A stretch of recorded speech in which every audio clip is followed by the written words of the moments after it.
What? Good evening, everybody. Welcome to the following program. I'm your host, Joe Neerman, a.k.a. Good Lawgic. I'm going to be spending all night tonight talking about this release of 100-plus pages from Tulsi Gabbard. We're going to be talking about this all night because there is a lot to discuss here. A lot. I just need to get one thing out of the way first because I just discovered this. And I was like, I saw this. You have to too. Most of you who are engaged in social media, which unfortunately is too many of you, including myself, I am as guilty as any of you. And I never was. This is something that I started like as a job and now has become a guilty pleasure. I wasn't on really social media. Certainly not X or anything the way I am now. If you're on social media, you're likely seeing, if you follow any right-wing conservative type, MAGA type folks who, I tend to follow and cavort with online, you probably noticed that over the last month or so, there's just been an inordinate amount of fighting going on. And you might think to yourself, this doesn't bode well. This does not bode well for the future of future elections and things of that nature. And yeah, it's definitely not helpful. I mean, it's an odd number year. And you've heard me say many times before, and I will say again, that nothing that happens in an odd number year ever matters unless it has an effect on the day-to-day of people extending into an even number year. It just doesn't have an impact on elections. It never has. So what seems cataclysmic in the moment is usually a hyper overreaction from people who are too poor a student of history to actually understand just how insignificant most events, overwhelming majority of events are on the American psyches or the voter psyche if it happens in an odd number year. Here's an example of something that happened in an odd number year that had ramifications that extended into elections. The Depression. Okay? I mean, yeah, the collapse of Wall Street and the ensuing Depression. That had a dramatic impact. That's what led to FDR being trumpeted in there. It has to be something that is affecting the day-to-day. By and large, in general, it's always the economy, stupid. That's a pretty safe bet in general. So I would not get too worked up about that. But you might be thinking to yourself that this is unique to conservatives, MAGA, whatever, this fighting. And if that's your takeaway, which is probably the takeaway of a lot of people, you're missing the other side of the coin because the Democrats are like Homer and Bart with the whole they're Hunter Biden going off. Oh my God. I thought this was AI when I first saw this. He ain't happy with the way people are talking about his dad. He's not happy. Check out Hunter Biden. Opinions, but fuck him and everybody around him. I don't have to be fucking nice. Number one, I agree with Quentin Tarantino. Fucking George Clooney is not a fucking actor. He is a fucking I don't know what he is. He's a brand. And by the way, and God bless him. What? What?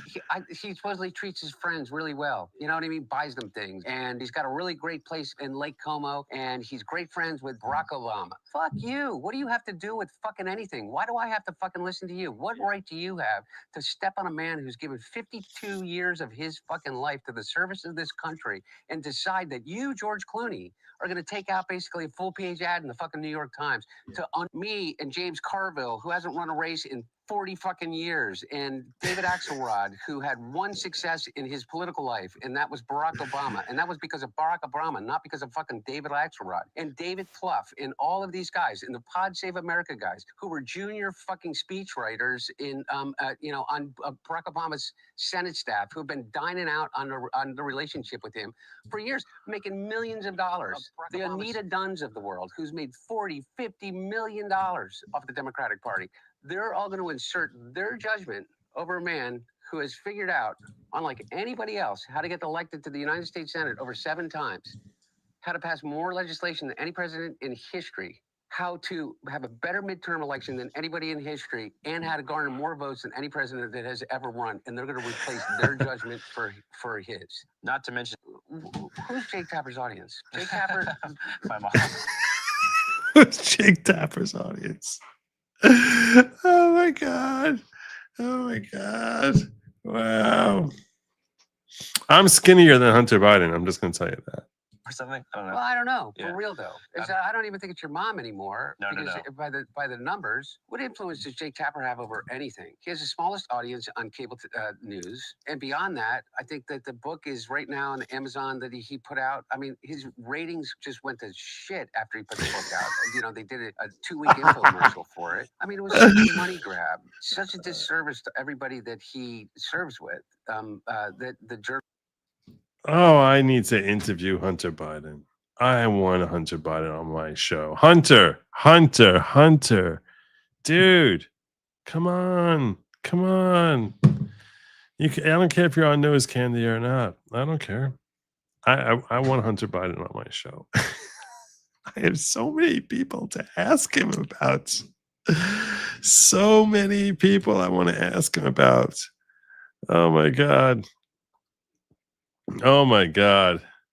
Anyway, watch his feet tapping. He's high AF. Yeah, no, of course he has zero moral high ground. Of course he is. That's what I want. You have to admit, it's kind of delicious seeing the other side eat each other alive. Am I the only one who thought that was hilarious? What do you mean, hell no? What? Yes. He's such a classic grifter. Oh, that would be so perfect. I can teach him so much. Hunter, I could teach you so much about the grift. Oh my God. Hunter, baby. Hunter. Oh. That's probably true. That's very probably true.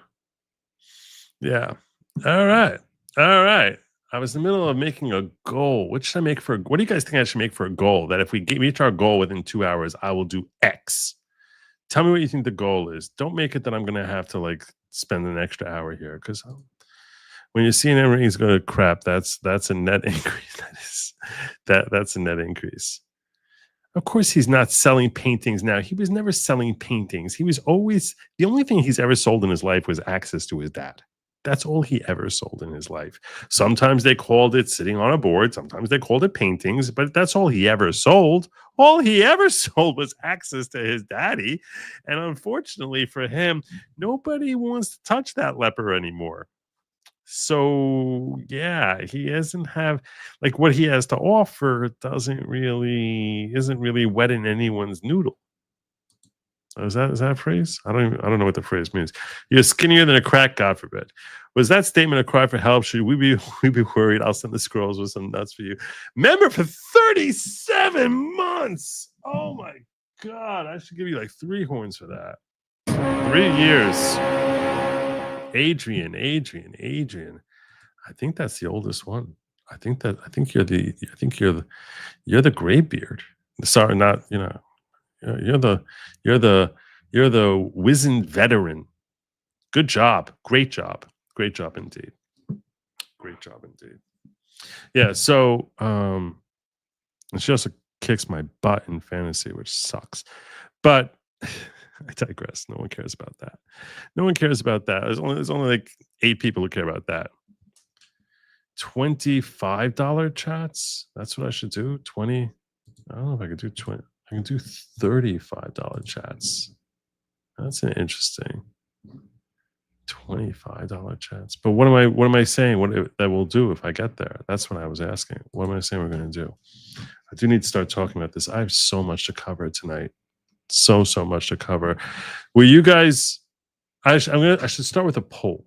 That's what I need to start. I need to start with a poll because I want to get. I really want to get your thoughts. In case you've been living under a rock, or you've been waiting for me to deliver any form of news to you, in which case that's probably a wise move because it's the healthiest filter on the internet.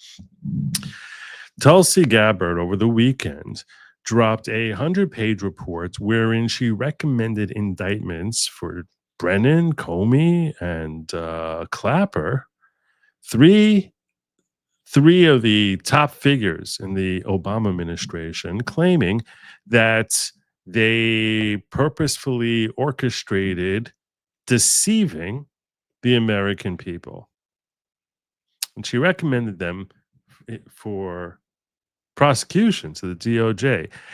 We have a brand new release, which is essentially saying that all the claims of Russian interference that their own intelligence agencies, their initial research said Russia did nothing. And then under a directive from Obama that he wanted to find something, that all of a sudden they just started manufacturing claims that had no basis in reality. And we all saw what happened as a result of that. What makes this so compelling is we're getting a more fleshed out picture as to what happened behind the scenes. And really, it's the fact that we didn't know that their initial assessments came back saying there's nothing here. There's nothing. Russia didn't do anything in the 2016 election. They did nothing. That's what our own intelligence told us. And yet, Obama and his administration went on to basically deceive America into thinking that they hacked or they implied that they may have changed vote totals. That I actually looked it up. There's nowhere you're going to find Obama specifically saying that they hacked in and changed vote totals. You will not find that happen in 2016, 2017, or at any time. And part of that is because Obama is a shrewd D-bag. So he would say things that he knows is going to lead his audience, his fan base, to draw conclusions, to draw very flawed conclusions without actually expressing it overtly out of his mouth. He's a surgeon with his words. So he never said that. You're not going to find, I can guarantee you, if you go back and you look through all the things that Obama said after the election in 2016, you will not find a single time that man came out and made a statement that Russia changed any vote totals. They talked about hacking, and they talked about, trying to manipulate audiences. But all of this could be, if you want to err on the side of favoring Barack Obama, all of it could be read as interference with the American psyche leading into the election, rather than it being disinformation. That was another big one that they used. All this to encourage Americans to have bad information when they're going into the voting booth, rather than changing the vote tallies after they went into those booths, into the election booth. So it's not like he ever made a statement saying your vote for Hillary got flipped to a vote for Trump. He never made any such statement like that. I doubt anyone in his administration made any statements like that. The overarching tone was that they had hacked, and he kept saying they said hacked a lot, but the hacking, they'll claim, was a reference to the DNC thing. But even that likely was not hacked by Russia. There's no evidence that was hacked by Russia. None at all. And the question we have to ask ourselves is this: is there any chance that Obama is going to actually get indicted? Is there any chance Obama will actually get indicted? Now, I did a lengthy thread today where I was talking about presidential immunity. It is very obvious.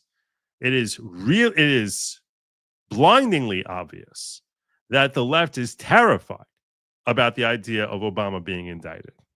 They are terrified about this.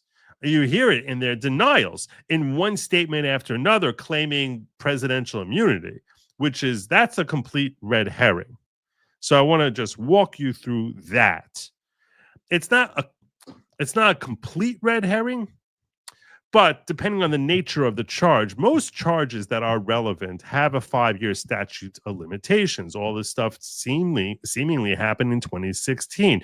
We're in 2025. That's 9 years. You would think, what can you possibly press against any of these people? But there are a number of statutes which have continuing phases, which can be relate back based on a continuing pattern. And the two I'm specifically thinking of, are issues related to conspiracy and RICO, which we saw how they related back all the way, to, eons ago using RICO in the Diddy case. And there's theoretically, you can, assuming that there are some actions that are happening within the last 5 years, which relate to this whole shrouded thing, this whole mess, the Russian collusion hoax of 2016, that arguably that could open up the door for bringing them in for, let's say, conspiracy to engage in sedition. This is something I was talking about over the last couple of days. So sedition, and a lot of people will use the phrase treason, and in part that's probably because Tulsi, I'm not sure if she's an attorney or not. I doubt she is. My gut says she's not an attorney, that she referred to the idea of there being treason here. It is very unlikely that any charge of treason will actually stick. It's actually closer to sedition, and even sedition is a little bit tricky, because when you look up what sedition is, if we pull up the statute, I think it's 18 U.S.C. 2384. That's my recollection off the top of my head. 2384. I'm just going to check that right now. There you go. Look at the seditious conspiracy. It's 2384. So we pull this up here. The language of the statute is, if two or more persons in any state or territory in any place subject to the jurisdiction of the United States conspire to overthrow, put down, or destroy by force the government of the United States, or to levy war against them, or to oppose by force the authority thereof, or by force prevent. You'll see a lot of times the word force is used here. 3 times in here, the word force is used. I was talking with a friend of mine, Diligent Denizen, who's very into the whole Epstein scenario, very, very much. And we're going to talk about how this relates to Epstein. We're going to cover that too. But and he was basically saying, if you look at this statute, they just keep saying force all over the time. 3 times in this one paragraph, they use the word force, and he says, or to destroy by force the government of the United States, or to oppose by force the authority thereof, or by force to prevent, hinder, or delay the execution of any law. All of this is force, or 4th time, or by force seize, take, or possess any property in the United States, contrary to the authority thereof. And he, who's not an attorney, was of the opinion that this means that you cannot have seditious conspiracy without having force. It does not seem like force was employed in this entire fiasco that was being thrown in our faces during the Russian collusion hoax. You see a lot of disinformation and lying and BS and gaslighting from the Obama administration, but you don't see force. So a lot of people want to take that to mean there is no force. There's nothing to go after over here. You can't press him on seditious conspiracy. I personally believe this to be a misread of this statute, and I have not researched this statute to tell you offhand, but I will tell you that if you actually break down what this says, is if 2 or more persons in any state or territory, so basically anywhere in our country, in any place subject to the jurisdiction of the United States, which clearly they're all subject to the jurisdiction of the United States, conspire to overthrow, put down, or blank, blank, blank, blank, blank, blank, blank, all these different things.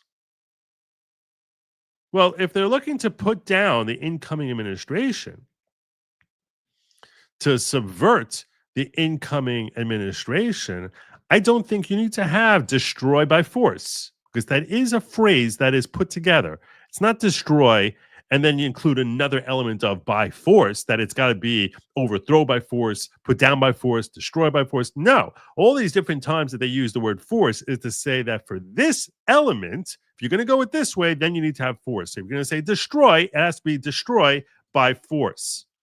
You levy war against them, obviously there's force. To oppose by force the authority thereof, that's when you need force. But to conspire to overthrow, put down, I wouldn't read it that way. That's not how basic construction of a statute tends to work in any law school class I ever took. Now, if this is actually something that ends up getting litigated and it's not well settled law, which I'm drawing some assumptions that it's not well settled, but because it may well be, as I said, I have not researched this particular issue. And if someone tells me, hey, there's a Supreme Court decision on just this issue already, I'd be like, all right, I defer to that being the law, whether or not I agree with it. But the language here, when they keep using force over and over again, to me, that's saying every time they're using, why they keep using the word force, it's to tell you that this clause is that if it's going to be preventing, you need force.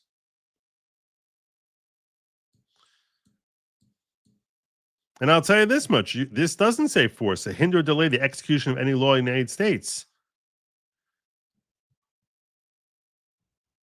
I guess, no, this would be or by force to, and this would be ongoing on all of these, prevent, hinder, or delay the execution of law in the United States. So force is going on all of these. This choice of the word force here is going on prevent, hinder, delay the execution. My point is that this part here, overthrow or put down, I don't think that's by force. Now, is this overthrowing what they did? Is it putting it down? I don't know. It's an interesting question. But, and I might fail on that element of it.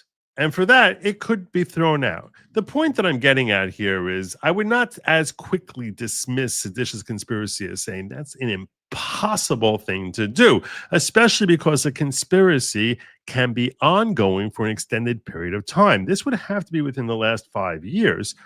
And under the statute of limitations, it would have to be within the past 5 years, which means it has to be something that happened since 2020. Well, to me, the most obvious thing that happened since 2020, where you could talk about entities working together for the purposes of trying to cover up this conspiracy, was the raid on Mar-a-Lago.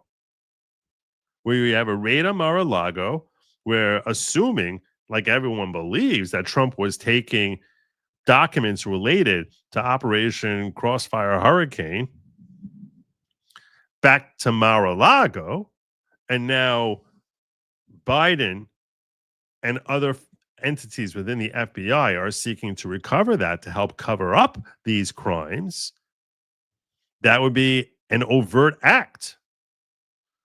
Assuming any of them had any relationship to the initial conspiracy, you only need an act by one person, any one person. They don't have to be a government agent. Any one person doing an overt act within the last 5 years, that tends to be very broadly read, very broadly construed. You just need one act from one person, and then all of the conspirators are theoretically, their statute of limitation gets extended. So when we see that, it leads me to believe, I have a difficult time believing that nobody has done any act under the Biden administration to help cover up what happened in 2016. I don't buy that for a second. I am sure that there are many acts that you and I do not yet know about that are theoretically something that the current administration could easily learn about, or maybe not easily, but could certainly learn about, given the fact that they have, the greatest investigative body at their disposal, that perhaps they can learn about it. You find anything that happened under the Biden administration, and that resurrects the conspiracy for sedition for everyone, even if they haven't done anything in the last 7 years.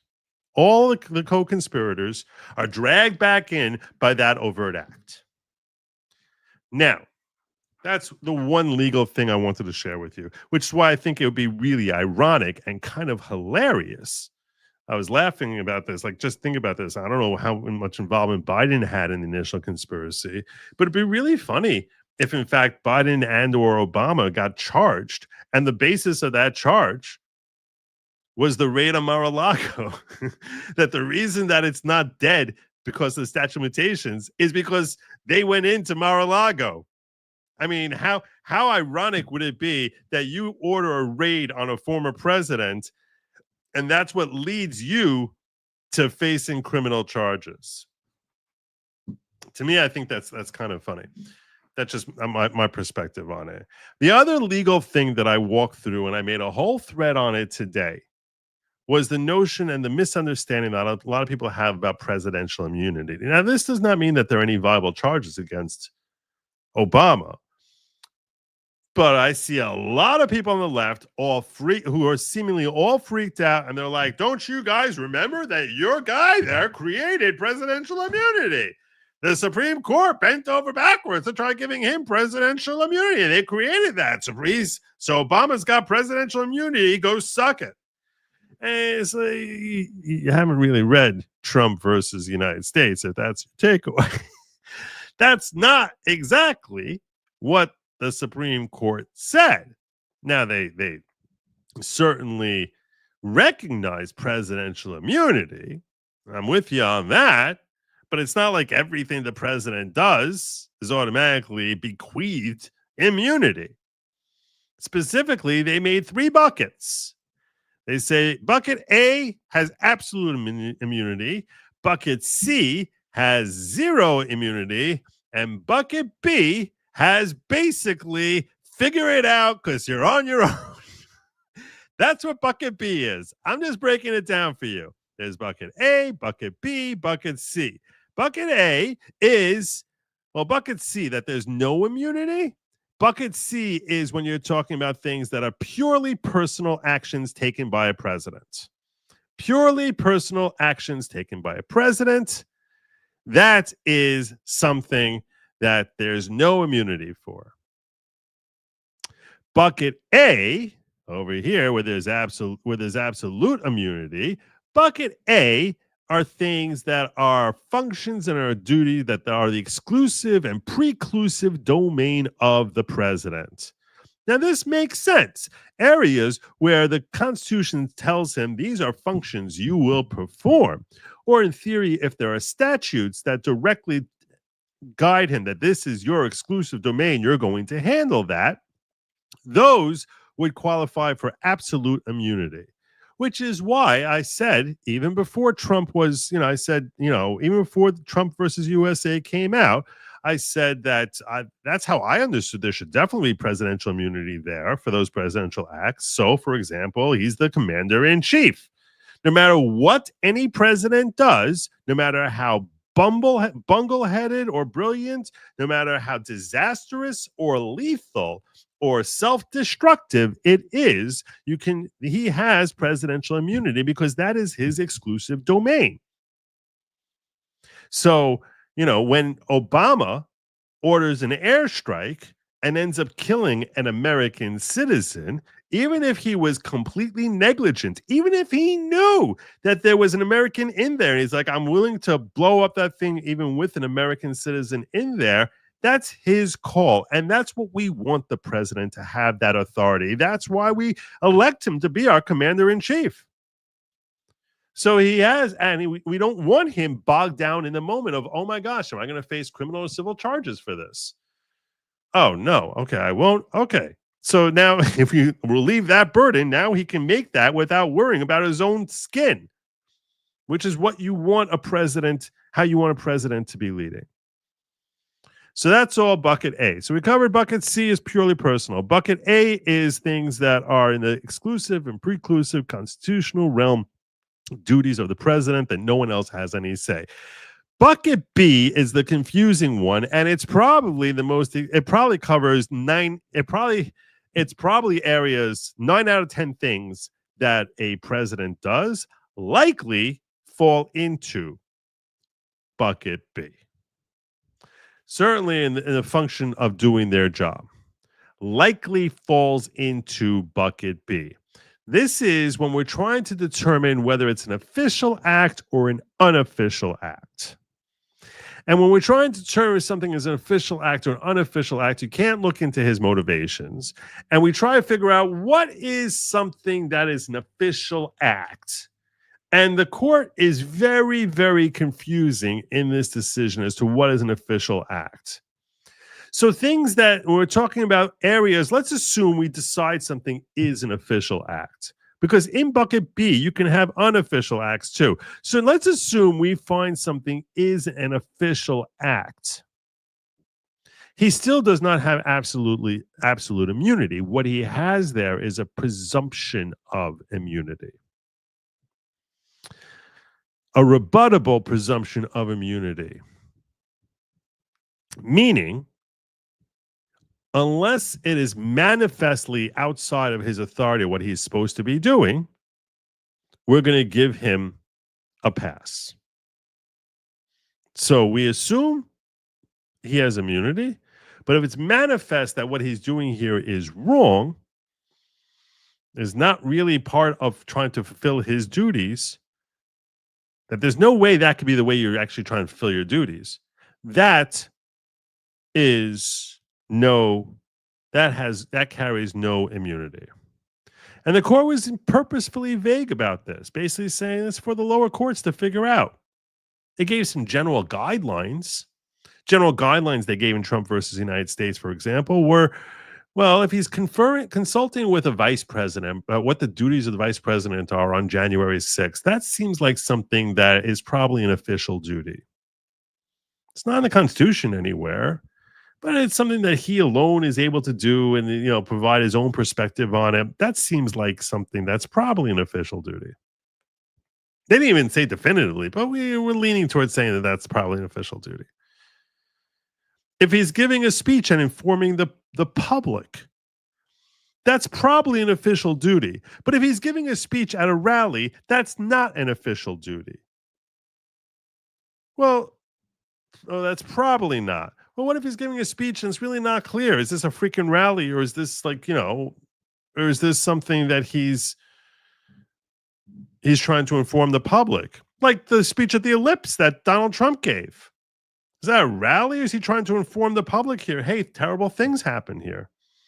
It's kind of a tough call. And ultimately, there's a lot of latitude that ends up going to the court, and in this case, meaning the judge, to assess as to where something falls in this ambit.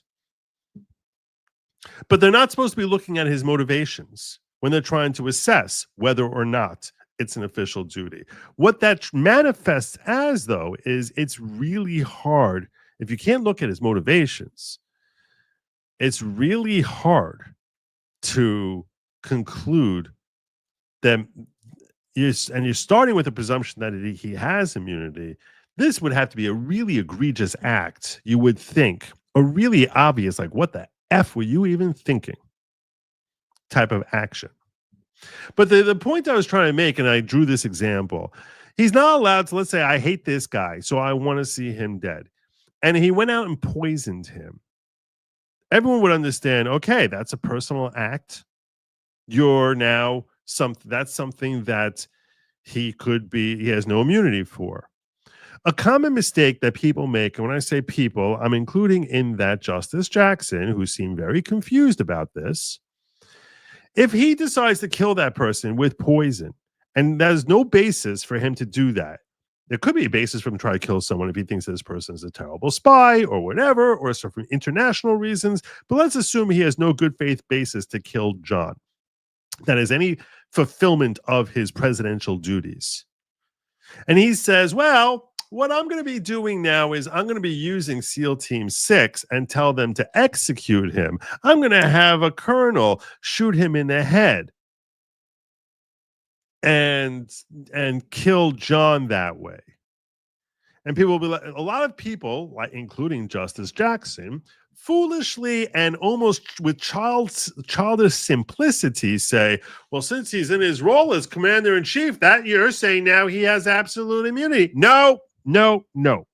It's not the method as to how you accomplish it that makes something get a granted immunity. It's the objective of the function that you're performing.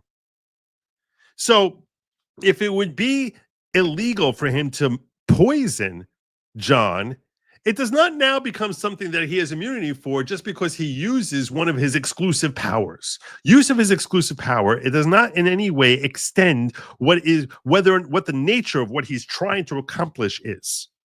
What is his objective? What function are you fulfilling with this act?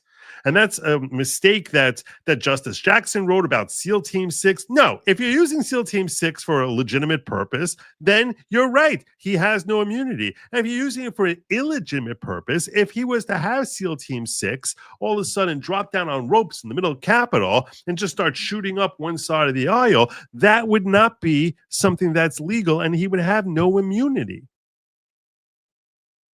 That's the point. That's the point I'm making. So, with all of that, so that's why I'm saying I can understand charges that could be brought against Barack Obama.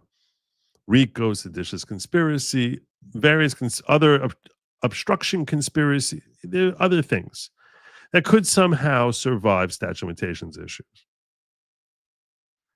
With all of that, I have read one piece after another, and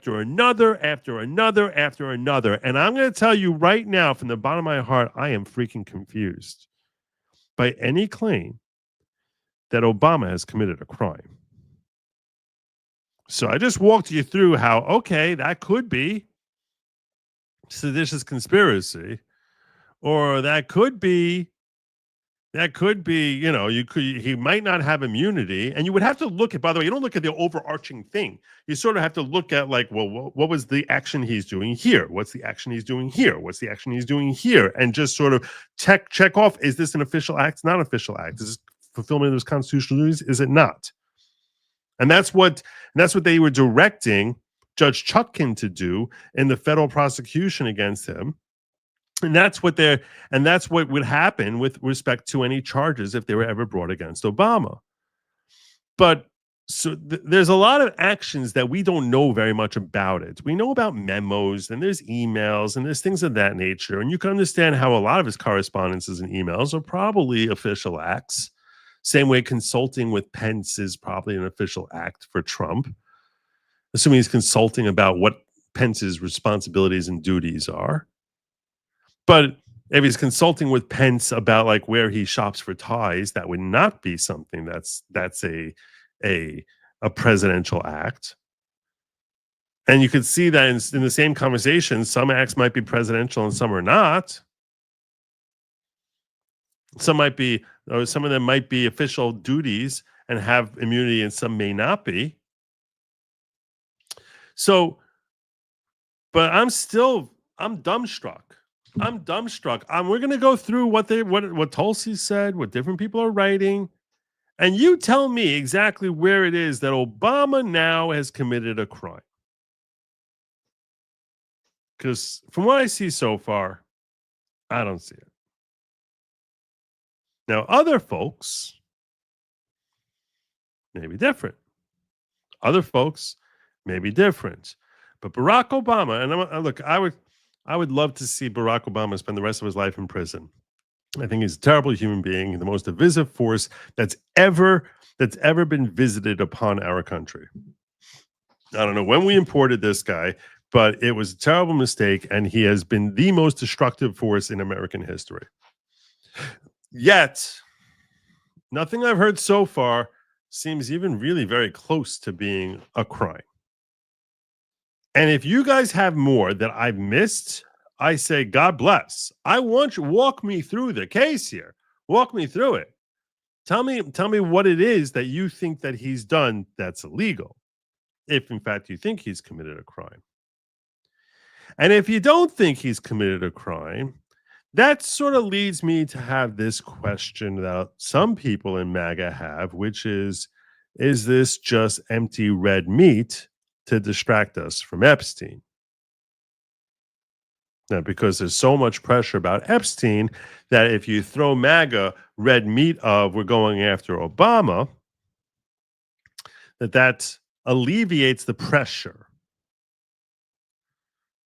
It alleviates having people screaming what the F is going on with Epstein if they're sort of excited to hear from Pam Bondi about dropping an indictment on Obama. Now, you could say that perhaps Obama sufficiently insulated himself and other people in his circle, like Brennan, like Comey, like Clapper, maybe they will face prosecution. And if that's true, then it seems like it's less of deflection, at least to me. But I'd love to hear from you. So if you're watching afterwards, drop a comment. I gotta catch up on some super chats here, so we're all on the same page. And we're gonna go more detail, breaking down who did what, as explained by Tulsi, and different perspectives that are laid out from other major figures like General Flynn, and try and break down exactly where the crime is, what crimes have been committed. At what point is Obama committing a crime? Because to me, it's a little bit tenuous to even be asserting the claim. Watch you see. Oh, sorry. I got this. Make the goal and skip X spaces for 1 month. Your soul will thank me later. Skip X spaces for a month. Oh, I don't know if I can do that. What's my matzah? I've been looking for you behind my TV. Couldn't find you. My matzah. Thanks for coming back. No, my TV. Good evening. Well, good. All right. What's the show? It's been way too long since I saw the leader. She became a YouTube member. Oh, man. I am positive the audience has missed you, Worcestershire. Welcome back. Welcome back. I hope everything is going well for you. Obama personally ordered expert authoritative misinformation to deceive the citizens. Pure evil. He deserves a raid. Statute for seditious conspiracy starts with the last act, FBI raid Mar-a-Lago. Yeah, okay, that's fine. That's fine. We're going to talk about the seditious conspiracy because I think that's closest. But I can see a lot of defenses. And I think he's evil. I think he's like, the brain. And he's got a whole bunch of pinkies around him. But the actions he specifically took are different from the actions that Brennan took or Comey took or whatever. And I do think that if he has the right judge, certainly, that he can help get away from facing any type of charges, that they would just be dismissed. Now, I will tell you the one thing I will mention since you brought up Mar-a-Lago. The reason that Mar-a-Lago is potentially a huge, huge, huge factor here, if you can tie the raid on Mar-a-Lago back to the Russia collusion hoax, and I don't know factually that you can, because you would need the documents in Mar-a-Lago to contain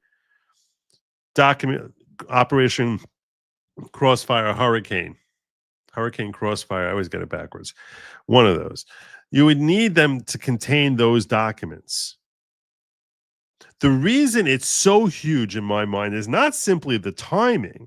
No. Far more significant is that if you're tying in Mar-a-Lago, you could potentially bring these charges in Florida. And Florida is the one jurisdiction in the country. Imagine you end up back in front of Judge Eileen Cannon. That is the one jurisdiction. If you're looking to actually get through to an indictment, not have this dismissed pre-indictment and have the case proceed, Florida is the one jurisdiction you really, if you're the DOJ, you're Pam Bondi, you want to be in Florida. Pam Bondi wants Florida. And most of the actions clearly happen in D.C. There's no way he faces prosecution in D.C. That's not possible. So if, in fact, factually, you can tie in the raid of Mar-a-Lago to this conspiracy, if, in fact, factually, Trump did bring those documents back, and that was part of the raid. So that would be fascinating, A, because it would be in Florida. And as I explained already, so much of this is dependent on the judge and the court. So much as far as in this gray area there between buckets A, B, and C, with everything being stuck there in bucket B, and is really judicial discretion. A lot of judicial discretion, which will certainly be scrutinized by higher courts. But if you win at the first level, that's a big deal. That's a very big deal versus losing at the first level. And even that circuit is infinitely superior to the DC circuit. So yeah, you kind of really want to be in Florida. That is a big deal. The other reason it'd be really cool if Mar-a-Lago, the raid of Mar-a-Lago, ties back to this whole thing is, does that mean we're going to see Trump testify about the documents? If it's went to trial, we'll see him testify about the documents. He's going to get on the stand and testify against whichever defendants are named, whether it's Barack Obama or Brennan or Comey or whomever. That he's going to take the stand and say, yeah, that's the documents I had there were from that Russia collusion hoax. And that's what I think he wanted to take back. That's what Biden was trying to take back. That's what the FBI was trying to take. That's what Merrick Garland was trying to take back.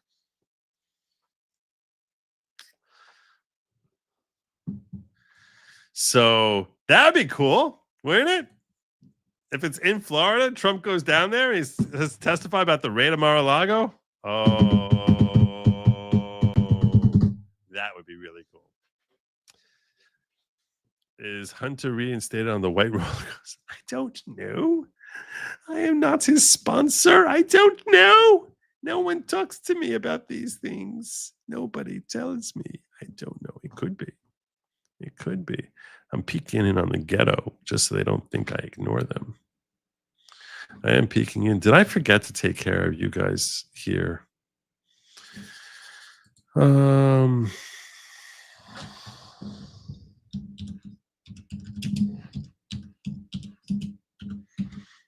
going to make it 10 yellow super chats because we already have at least 5. So I'm going to make it 10.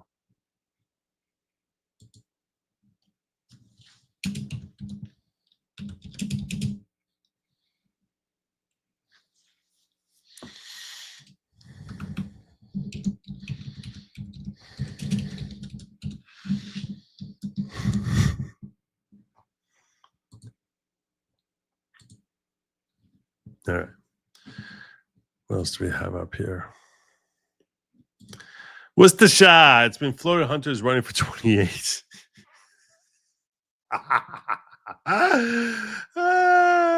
What's Polymarket putting on that one? What are they putting on that one? Trump SCOTUS ends Obama trial potential. I don't think that's true. I don't think that's true. I disagree with you on that. The basis of conspiracy theory hinges on the concept that Oswald was operating on his own cognizance.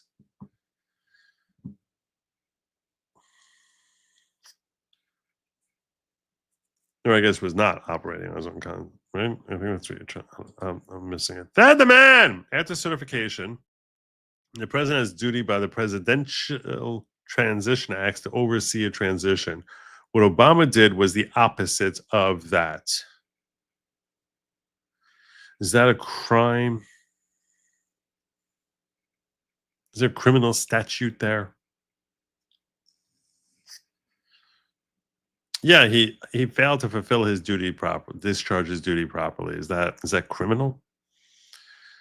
Oh, Biden failed to protect our border. And he's supposed to be protecting us against all enemies, foreign and domestic. He basically made our foreign enemies domestic. Speaking of which, speaking of making our foreign enemies domestic, I'm just going to say this. I'm going to just bring this up really fast, okay? Yeah. This crazy woman here, not to sidetrack, I'm just going to do this for a minute. Oops, didn't mean to do that. This crazy woman here needs to be primaried. This is This is Salazar.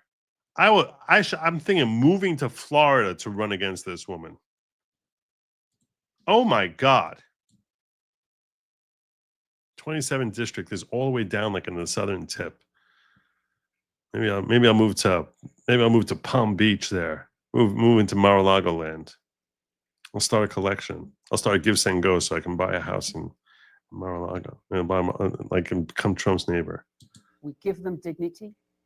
The Dignity Act that she's trying to give illegal aliens dignity. This is a Republican. At some point in the future, Salazar. another legislator will write another law to give them paths to citizenship. She's admitting that she wants them to get she wants to get illegal aliens citizenship. Right now, what we need to do is to buy peace for these people, allow them to stay, to continue working because they are needed.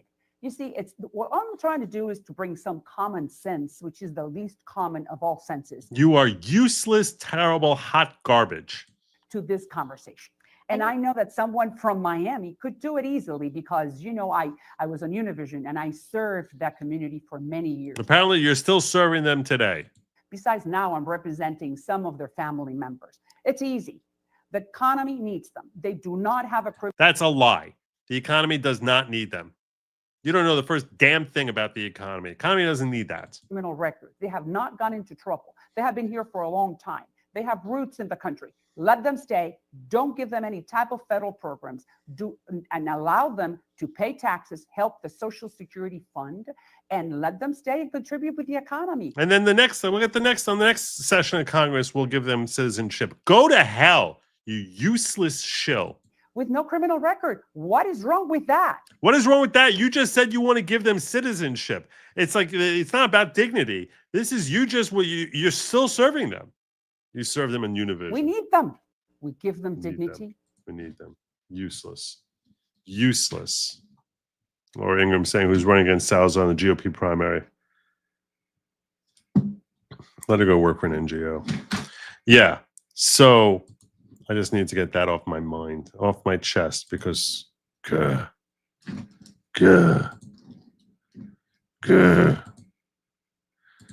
right. Yeah, because of him, Trump was impeached. Well, was he impeached because of him? The first impeachment was about Zelensky. You want to say the second impeachment and the whole January 6th thing? I don't think that's a Russian collusion thing. That's a bit of a stretch. I'm not denying that this was an objective of trying to build trouble for him.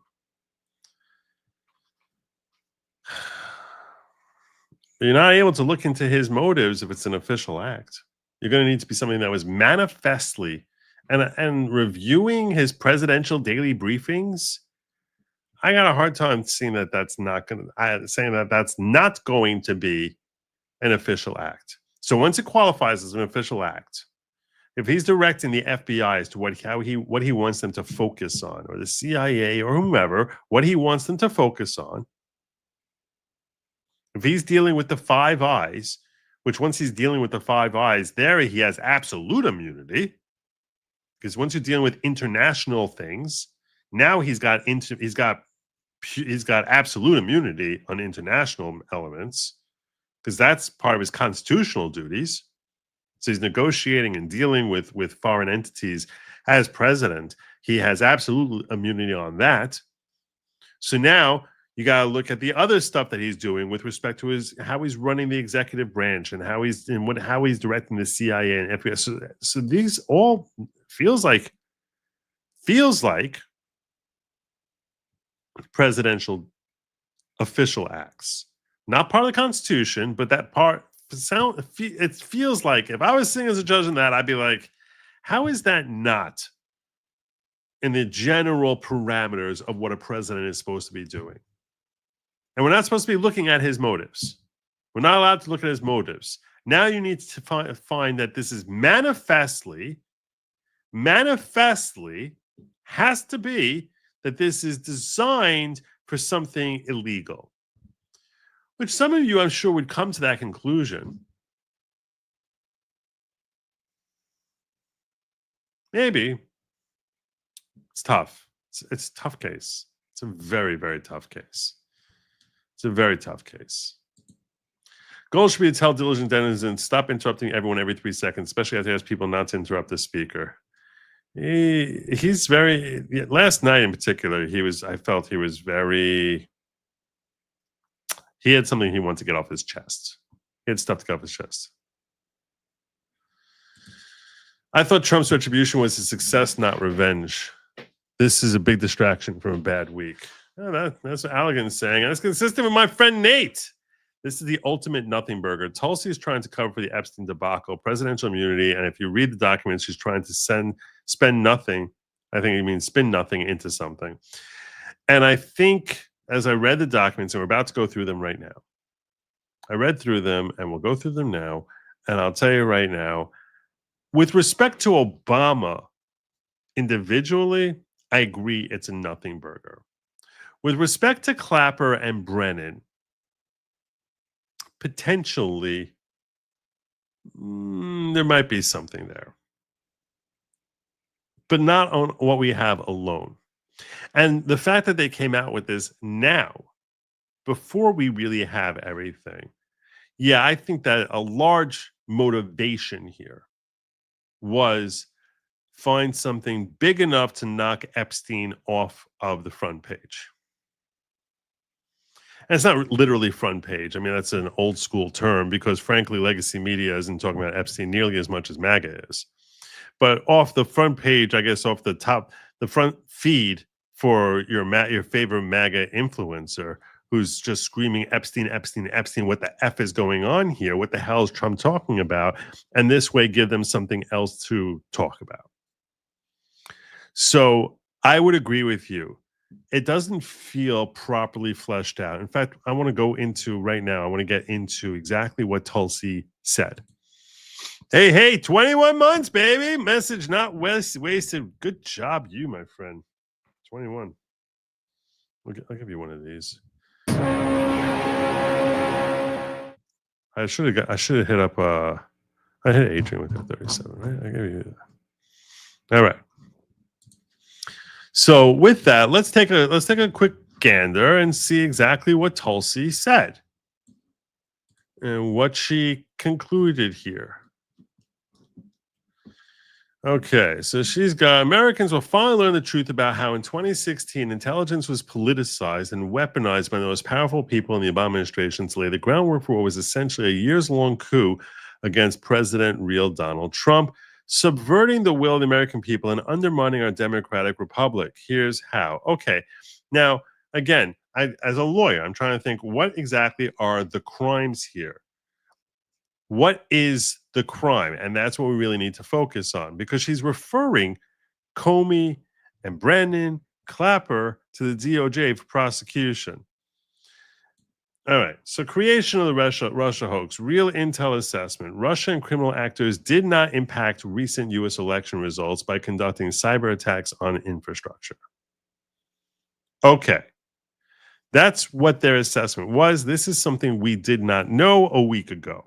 So one of the things that Tulsi is informing us is that they did have their own intelligence came to this assessment that, in fact, Russia had no impact on the election results by conducting cyber attacks on infrastructure, meaning cyber attacks on infrastructure, meaning they were not attacking the election tallying ballots.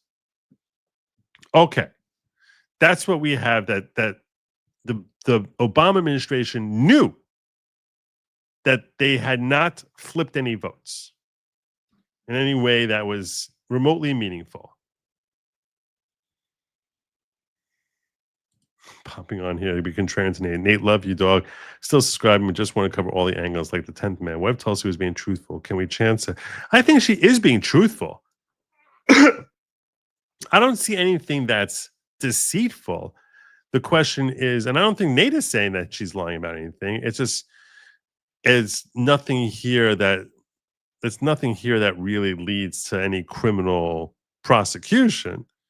And that the reason this is coming out now is the timing is to help alleviate the pressure that has been building because of the way they handled Epstein or bungled Epstein. December 8th, POTUS briefing was pulled. So they were supposed to come in and tell Obama about this, but the briefing was pulled. They had something that they put an acronym PBD for presidential, PDB. Not PBD is Patrick Bet-David. PDB is Presidential Daily Briefing. So every day the intelligence community, as you would imagine, comes in and informs the president as to what their latest intel is telling them is going on in things that may be of significance and importance to the way he's going to run the country. This is a logical thing to have. And every president for the last several decades has had that. Now, what was scheduled to happen on December 9th was pulled on December 8th. On December 9th, they planned on giving him this daily briefing, which would say Russia did not affect the outcome of the election. That was yanked and by the intelligence community saying, we're not going to put that in the daily briefing. Now, December 9th, Obama issues an order. The intelligence community begins outlining new assessment to claim election was hacked. There's not much claim about it being hacked at the ballot booth. The hacking, that messaging that came out, was about disinformation. The hacking that and about claims that there was potential hacking of the DNC server before the 2016 election, all which is not true. There's no evidence that Russia was behind that. And it literally could have been some 14-year-old in his mother's basement who managed to hack in there. Despite all the best forensic experts looking at this, my recollection is they found no evidence that Russia was involved in that particular hacking. And there were all these different claims. They're like, oh my gosh, Russia's doing it, trying to help Trump, and all that stuff to try and make it look as if there's some sort of Trump-Russia collusion hoax to cheat and steal and become president. That all was the narrative. But as far as saying that the election was overturned by cheating in tallying the votes, that I do not recall seeing at all. I'd be very surprised if that happened. Very surprised. Now, here's the other question you have to ask yourself. They had a secret Russia meeting on December 9th. Tulsi's telling us that the briefing that they were supposed to, the daily briefing they were supposed to have, was pulled. So now you tell me, you're Barack Obama. Put yourself in Barack Obama's shoes. Does he know what the intelligence community has assessed on December 8th if it was pulled and it's not in his daily briefing? I assume the daily briefing is where he learns what's going on. So if Brennan and or Comey and or Clapper, the heads of these various intelligence agencies, various positions like Director of National Intelligence, head of CIA, if they decide, we're going to just cross that out and not include that in the daily briefing, I would think, and again, I don't know how this stuff works. I don't know how the sausage is made here is a little bit perplexing. But the first conclusion I would reach is, Obama never heard about it. Obama didn't know that it was their conclusion. Now, it could be they told him orally, and whatever's part of his daily briefing, they thought would become part of public fodder, public discourse, things that would be leaked to the media. And they were afraid that would be leaked to the media. If that is the case, first and foremost, that's a very shameful reflection about what the heck happens with these PDBs. You're telling me that the stuff they're telling the president is something you think is going to be heard by people outside the White House? Why would that be? That's the plan? That's the goal? I would assume that that's where they're telling us the most sensitive information about that is, that they've collated and put together after having their top spies in the world go out there and try and glean information. And here is the secret coveted report that we present so that the president can digest all this critical information as quickly as possible, and that this would be the most top secret classified. Oh my God, if you publish this to anyone, you would be spending 20 years in jail or on the run like you're freaking Eric Snowden. So that's what I would think about these PDBs.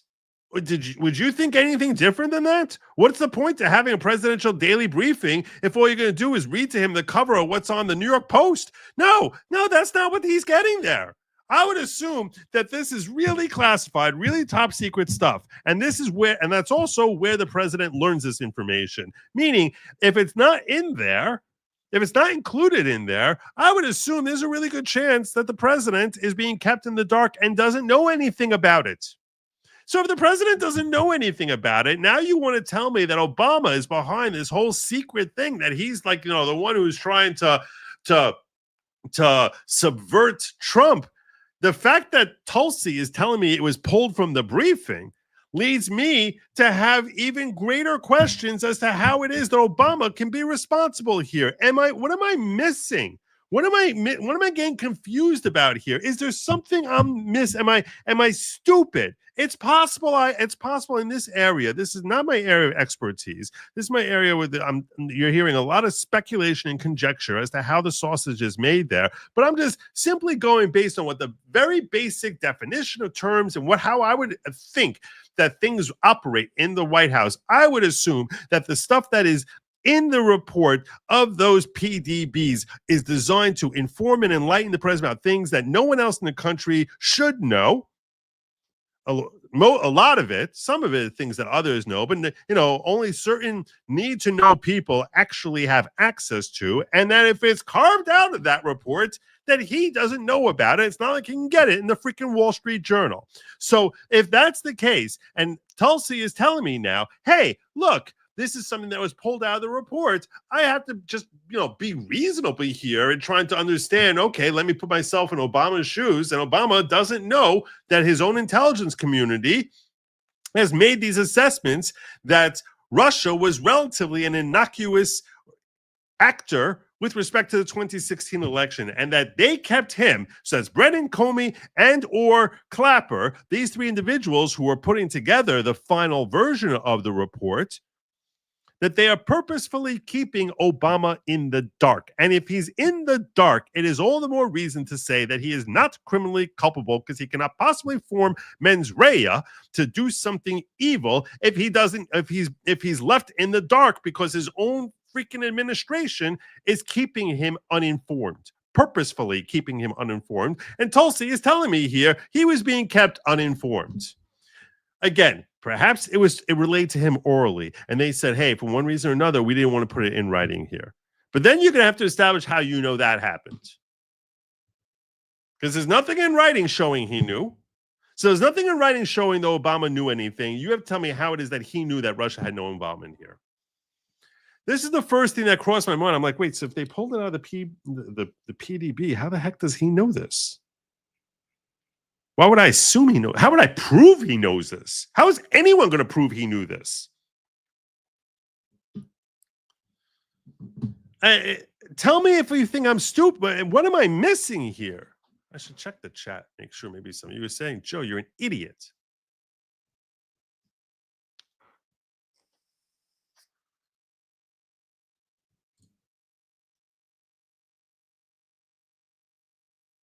So the PDBs, so this is what I want to understand. You're saying the PDBs were basically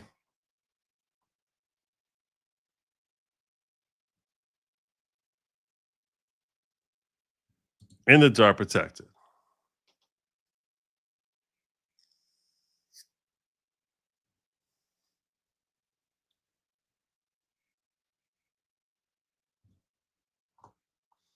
I read chat. I finish my thing, and then I go back and read. Gosh.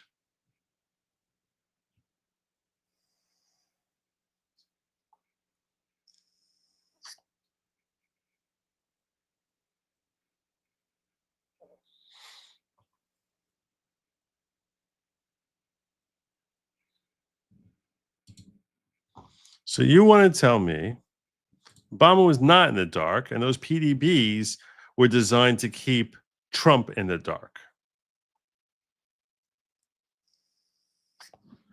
Okay, I guess that makes sense. You're telling me that the incoming president would be reading these PDBs. So they basically told Obama about this and then gave Trump these PDBs so that he would not know. Okay. All right. That's a fair read.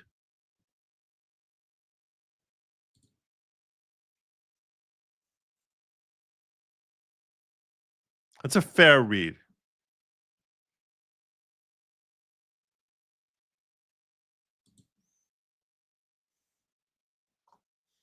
Tulsi wasn't just working with us some time, and it wasn't just red meat for MAGA. Timing helped end the dumbest memo ever leaked to Axios. Well, that's all part of the Epstein thing.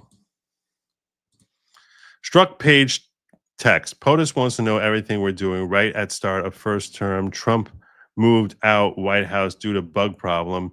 Trump knows more.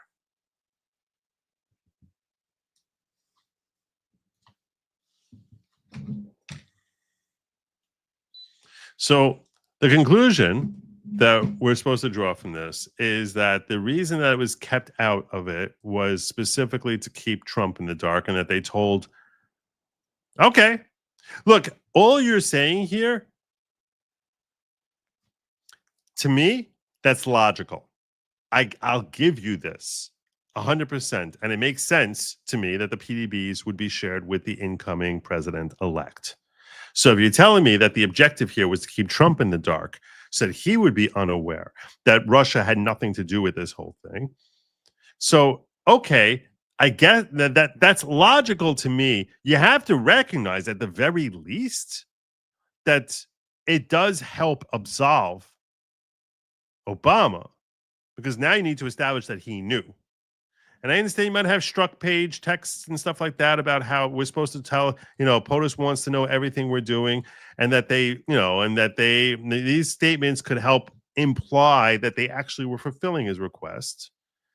But once you're telling me it's out of the PDBs, I definitely think this helps. At the very least, you have to admit it helps give that fig leaf veneer that he didn't know. Because I agree with you intellectually. I don't think that they kept him in the dark. I think he was the head of everything. I'm looking at what story is being presented here and trying to imagine it given to a group of people who haven't followed politics, know very little about this story, and they're trying to understand how we have evidence that Obama is involved.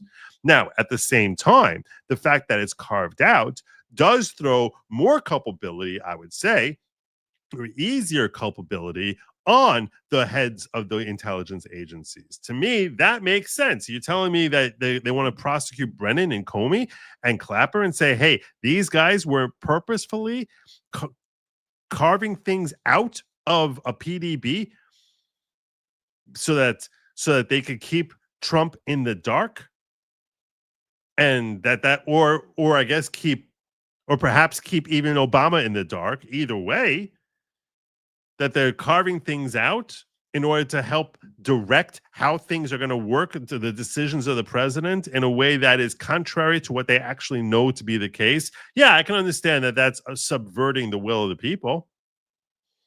To me, that feels like, that feels like it's a conspiracy. There's a conspiracy there. I'm simply saying, do any of you disagree that it helps exonerate Obama?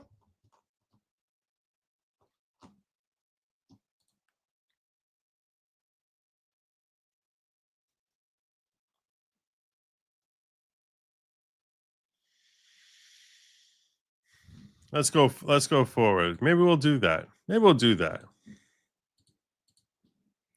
Maybe we will. I meant to do this. I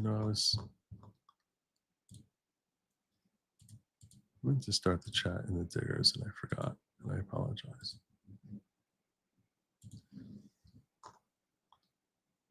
For months preceding the 2016 election, the intelligence community shared a consensus view. Russia lacked the intent and capability to hack U.S. elections. But weeks after President Trump's historic 2016 victory, defeating Hillary Clinton, everything changed.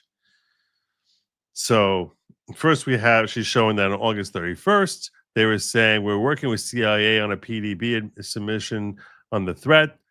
The thrust of the analysis is that there's no indication of Russian threat to directly manipulate the actual vote count through cyber means. And we agree with Russia probably is not and will not trying to influence election by using cyber means to manipulate computer-enabled election infrastructure. We assess the foreign, and that was from lead author. First one's from Clapper, and Clapper also says we assess on December 7th that foreign adversaries did not use cyber attacks on election infrastructure to alter the U.S. presidential election outcome this year. We have no evidence of cyber manipulation of election infrastructure intended to alter results.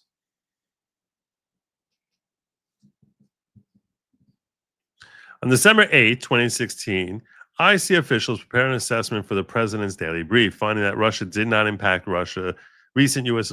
election results by conducting cyber attacks on infrastructure. Before it could reach the president, it was abruptly pulled based on new guidance.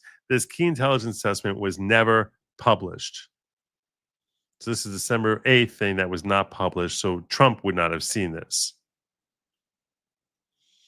And here's the statement saying, based on some new guidance, we're going to push back publication of the PDP. It will not run tomorrow. It's not likely to run until next week. And apparently it never ran. So the speculation is going to be that the new guidance is coming from Obama himself. The next day, top national security officials, including FBI Director James Comey, CIA Director John Brennan, and DNI James Clapper, gathered at the Obama White House to discuss Russia. Obama directed the intelligence community to create a new intelligence assessment that detailed Russian election meddling, even though it would contradict multiple intelligence assessments released over the previous several months. Okay, so now here we have, assuming we can establish that Obama knew that this was crap, this is him trying to influence, at the very least, trying to mislead Trump on what what threats he needs to be dealing with. And that Russia is a threat that we need to be dealing with. At the very least, that he's trying to basically give Trump bad information so that he would act upon that as president by believing that Russia had engaged in election meddling.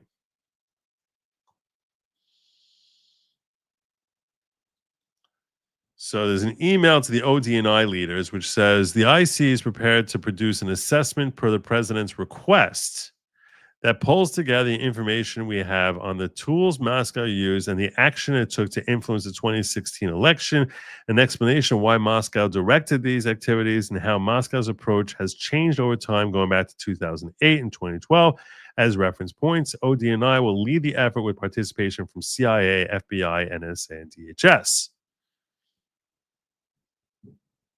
This is part of the summary of conclusions for the PC meeting on a sensitive topic.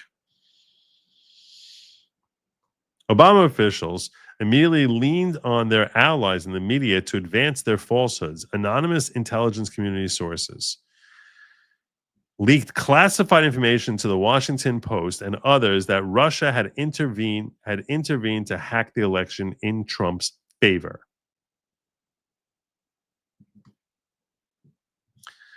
Yeah, but the nature of what we saw was primarily they hacked the DNC. There was disinformation designed to push voters. You tell me if you saw. I'm curious. Any of you saw claims? You remember specifically seeing claims that that Russia had changed votes in the vote tally?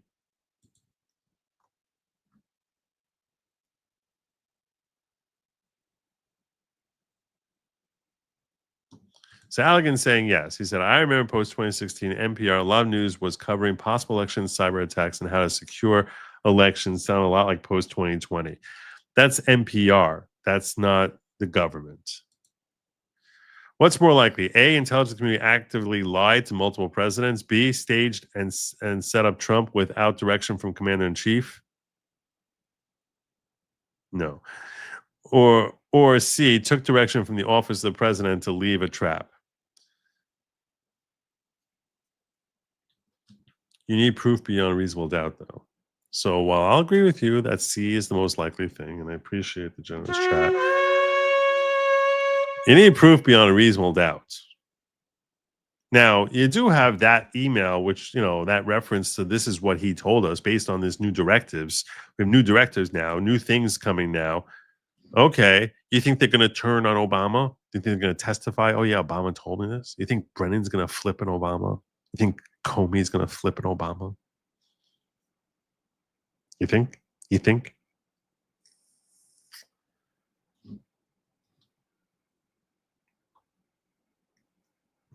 Release the Washington Post though Russia has long conducted cyber spying on U.S. agencies, companies, and organizations. This presidential campaign marks the first time Russia has attempted through cyber means to interfere in, if not actively influence, the outcome of an election, the officials said. Well, unless you actually find out who the official is, it could be the Washington Post was misinformed. The CIA has concluded in secret assessment that Russia intervened in the 2016 election to help Donald Trump win the presidency rather than just undermine confidence in U.S. electoral systems, according to officials briefed on the matter. U.S. intelligence officials now believe with a high level of confidence that Russian President Vladimir Putin became personally involved in the covert Russian campaign to interfere in the U.S. presidential elections, senior U.S. officials told NBC News. So you have multiple sources here, both Post and NBC. On January 6, 2017, just days before Trump took office, DNI Clapper unveiled the Obama-directed politicized assessment, a gross weaponization of intelligence that laid the groundwork for a years-long coup intended to subvert President Trump's entire presidency. According to whistleblower emails shared with us today, we know Clapper and Brennan used the baseless, discredited Steele dossier as a source to push this false narrative in the intelligence assessment. Here's your disproven Steele dossier. September 18, 2019, IC official admits Steele dossier was a factor in the Obama ICA.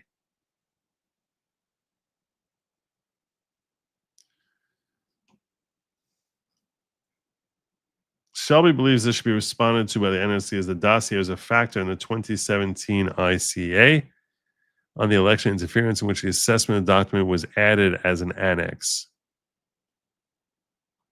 Okay.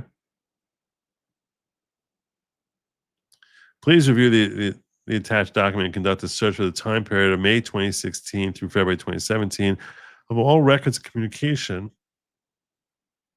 between the Office of the DNI, including but not limited to former ODNI Director James Clapper and the Office Director of the FBI, including but not limited to former FBI Director Comey, regarding the collection of memos known as the Steele dossier.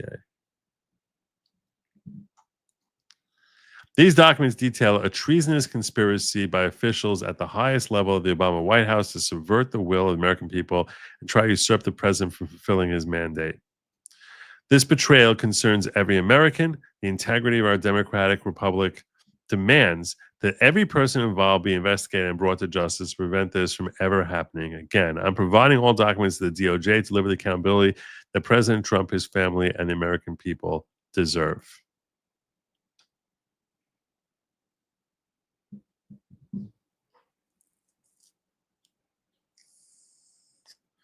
See, the reason it's not treason is because it's not levying war, and it's not providing aid and comfort to enemies. So it's not treason. That's why this is more sedition than treason.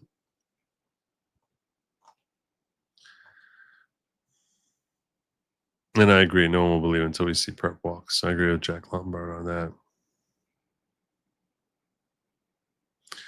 So the question is, do you think, and now it's time for us to have a poll on this, do you think that this is designed to distract us from Epstein? That's what I want to know. Do you think, I'm going to have a little poll here on this. We're doing the poll. We're doing the poll.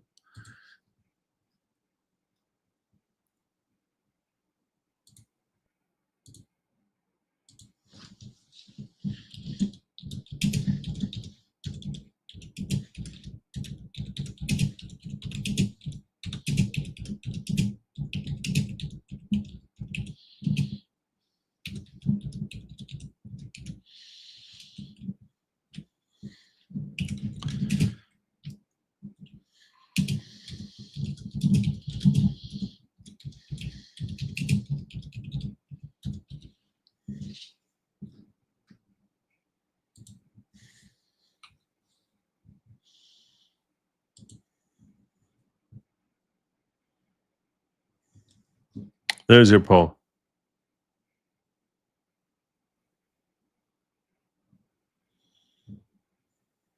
I'm very curious. I have no idea how this is going to come out. Ron McCarty says, I first heard the Russia hacked the election the day after election day. I heard it came straight from the Hillary campaign. We have a lot more. I have a lot more here. Don't worry. I remember NPR's story about doing a risk-limited audit by taking a portion of the votes confirmed that the counting machines were accurate. A lot of the newspapers, legacy media, were saying that. That's different than Obama and his administration making the claim.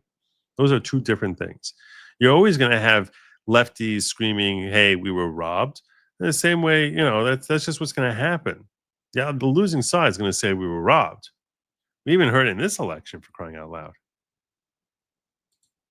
Did you notice Comey's request for people to stay in government today to fight back? It's similar to 2016 when there are people not to quit but stay.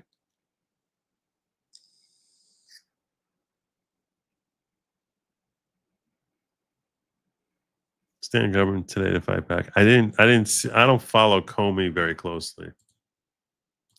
He's not someone who I have like I need to see what Comey's saying.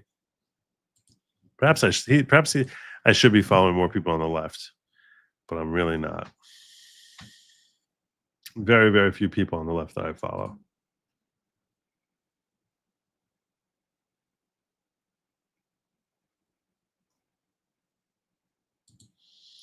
So there's more to this story because what I share with you is something most of you probably knew, but there are so many different pieces to this story.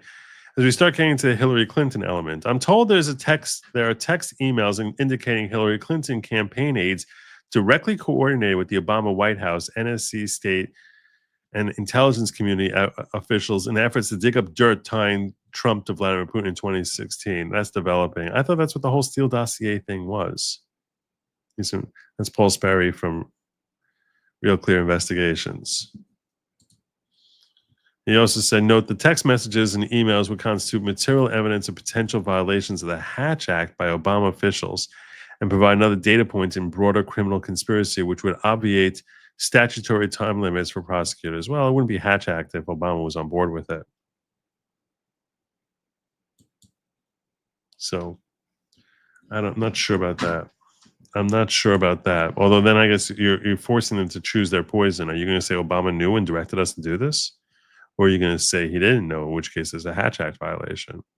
That's the way you sort of make them pick their poison. Now, the Hatch Act violation is when you're contacting other nations without having proper authority from the president. So defense of the Hatch Act is president told me to do this. If you say president told me to do this, well, in that case, now you're tying more tracks back to implicate potential nefarious activity by Obama, which I think they will all circle the wagons and fall on a sword to protect that guy. He is so protected. Here is Tulsi Gabbard spelling it out in her words. That doesn't just affect Democrats or Republicans. It's not a Democrat or Republican issue. This is an issue with such significant impact that it should concern every American because it has to do with the fabric and integrity of our democratic republic. That we had a situation here where in the months leading up to the 2016 election, the intelligence community assessed, and this is what the documents detail, the intelligence community assessed essentially Russia doesn't have the tools, the capability, or the intent to try to change. I can't believe that Melania brought her maid there. The outcome of the U.S. presidential election. Donald Trump pulls off a historic victory against Hillary Clinton in November of 2016. Even in the days... I was going just judging my clothing. After that election, the intelligence community continued their consistent assessment that reflected the same thing in the months leading up to the election. All of a sudden, in the early days of December, there was a president's daily brief that was drafted. This is put together by the different elements of the intelligence community that reflected that same assessment. Russia did not try to hack the election, in essence. That PDB, that document was pulled hours before it was supposed to be published for the president to see that following morning. That document was never published until we released it yesterday. See, now the way she should word it is for the president and President-elect Trump to see. That's what she should have said when she was saying this, to make clear why it was pulled. One day later, President Obama calls a meeting of his National Security Council, his top officials, to be held on what they called a sensitive topic. And the results of that meeting, which we released yesterday, and these over 100 documents that talk about in detail how President Obama and his team, he directed a manufactured piece of intelligence that detailed not if, but how Russia tried to influence the outcome. So there you go. That's the clip I have.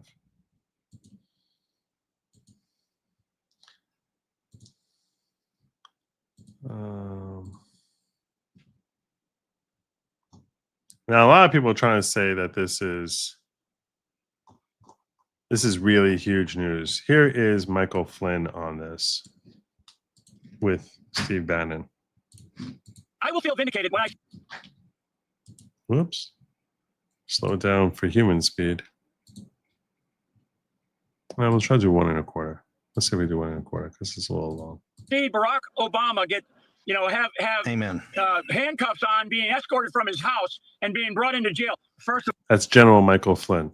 all, my hat's off to Tulsi Gabbard. I think Tulsi Gabbard just demonstrated a level, as I said this morning, of courage, commitment to, being just absolutely transparent, which is what this administration has said from the beginning, and just getting to the truth. This very important meeting, it looks like, on December 8th is really the piece of data that I think has now been exposed to really allow everybody to connect the dots. As I said early this morning on my X post, basically I laid back out the plan, which was 8 years of Obama, 8 years of Hillary, and Steve, you and I wouldn't be having this conversation. And so once, enter summer of 2015 and so on and so forth, and Donald J. Trump wins the election, as you well know, in November of 2016, then, all the gates of hell were unleashed by Obama. And that's what we now know. Now it's not just Obama. Of course, it goes back to the summer of 2016. And actually what we're learning from this is actually goes back to late 2015, probably December 2015 timeframe. So what I want people to know from this is that there are going to be other names that have never been really exposed, people over at the National Security Agency, others inside of the FBI, others in the CIA that are going to be in big, big trouble here, because now that we know where it began, and it really did begin with the direction and intention of Barack Obama, that is going to open up so much more evidence. And as I know, Tulsi has been doing for a number of months now, they've been calling. But why? Okay, and I see the poll is leaning pretty strongly toward no, that this is not coordinated to try and derail from Epstein, which is interesting. And I'm not trying to influence your vote on that. I think that there is legitimacy to both sides of that claim. I think there's legitimacy to asking the question. Nate clearly was a yes on this one.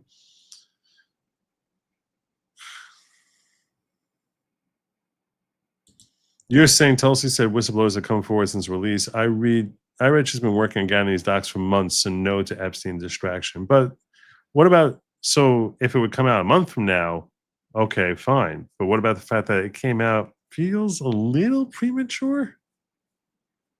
A little premature?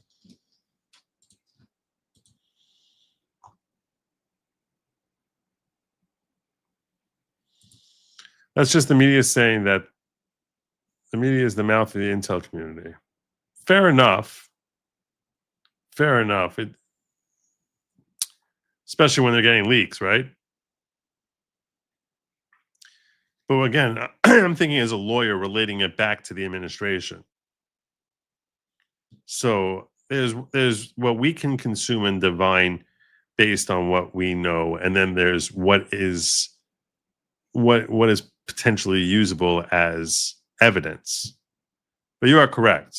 And in the court of public opinion, that they definitely the politicians squawk.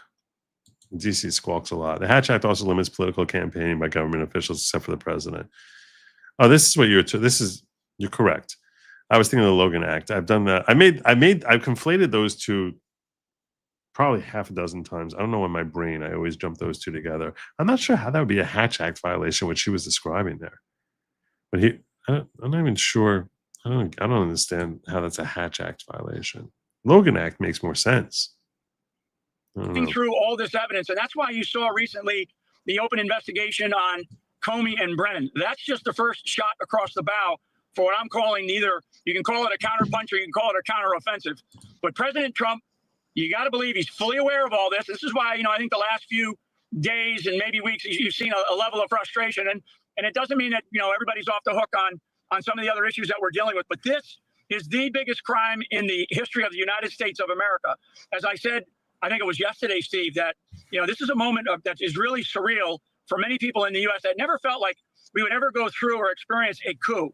Basically, a coup which would take down a duly elected president of the United States by another individual. Now, I will tell you, and I've said this very publicly, if you're going to stage a coup, you better kill the king. Metaphorically using that because he's not a king. He's the president of the United States, but twice. We have seen twice assassination attempts on him, very public assassination attempts on him. Many people don't know of the other threats against his life. So they were not able to do that. They also, in my case, and I'll speak specifically from me, I went through hell, my family went through hell, but they picked the wrong Irishman and they picked the wrong Irish family because we knew from the very beginning, and Steve, I don't think we realized when we were first in the White House in the early days of 2017, just how deep these people and how much they were willing to go.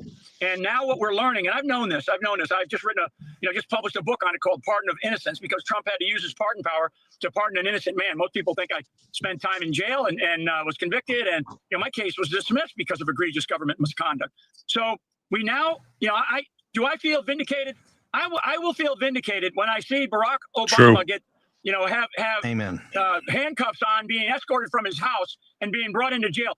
I would say right now, if I were in the Department of Justice, he wants to see him in handcuffs.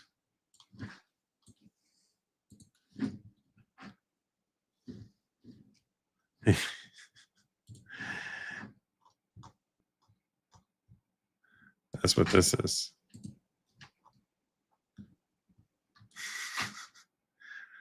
Don't worry, we'll come back.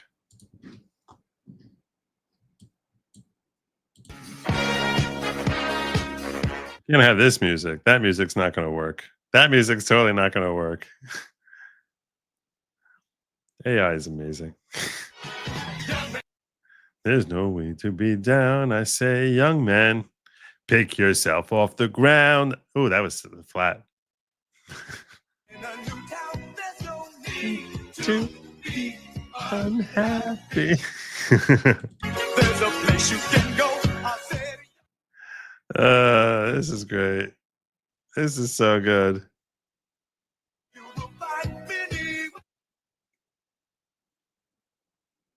That's the problem with our judicial system. Too many black men ending up in jail.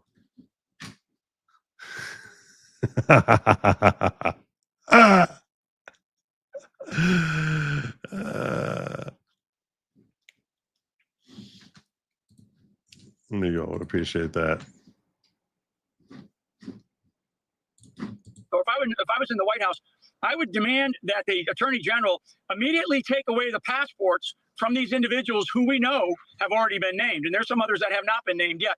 Take away the passports. Do not allow them to leave this country because I guarantee they're waking up, this morning saying, where can I go? We got to get the hell out of here because they committed a massive, massive conspiracy to undermine and overthrow the United States of America, the United States government, the president of the United States, and the presidency. And they left a wake in their path that is unprecedented. We're on a three-prong attack here against the Murdochs on the civil charges to release everything about the Epstein situation. And most importantly now is to get to the bottom of this because the Epstein thing will fit into this with the intelligence services. This is why, folks, Tulsi Gabbard has been getting lit up over the last couple of weeks, kept out of meetings because she was working on this with all the other intelligence. She was working on this, and there's certain elements, in particular, let me be blunt. The CIA today tried to thwart this. They tried to stop. By the way, I should mention, I have a lot of new thoughts about the Epstein situation. That's different perspective, because many of you recommend that I watch that discussion between Mike Benz and Viva. And I thought a lot of what he said that was very compelling. I watched it and I was fascinated by some of the things he was sharing there. It's an hour and 45 minutes, so we're not watching it together. That's not going to happen. But I recommend you guys check it out for yourselves. And I will give you a brief synopsis. I'll give you a brief synopsis of what he said. But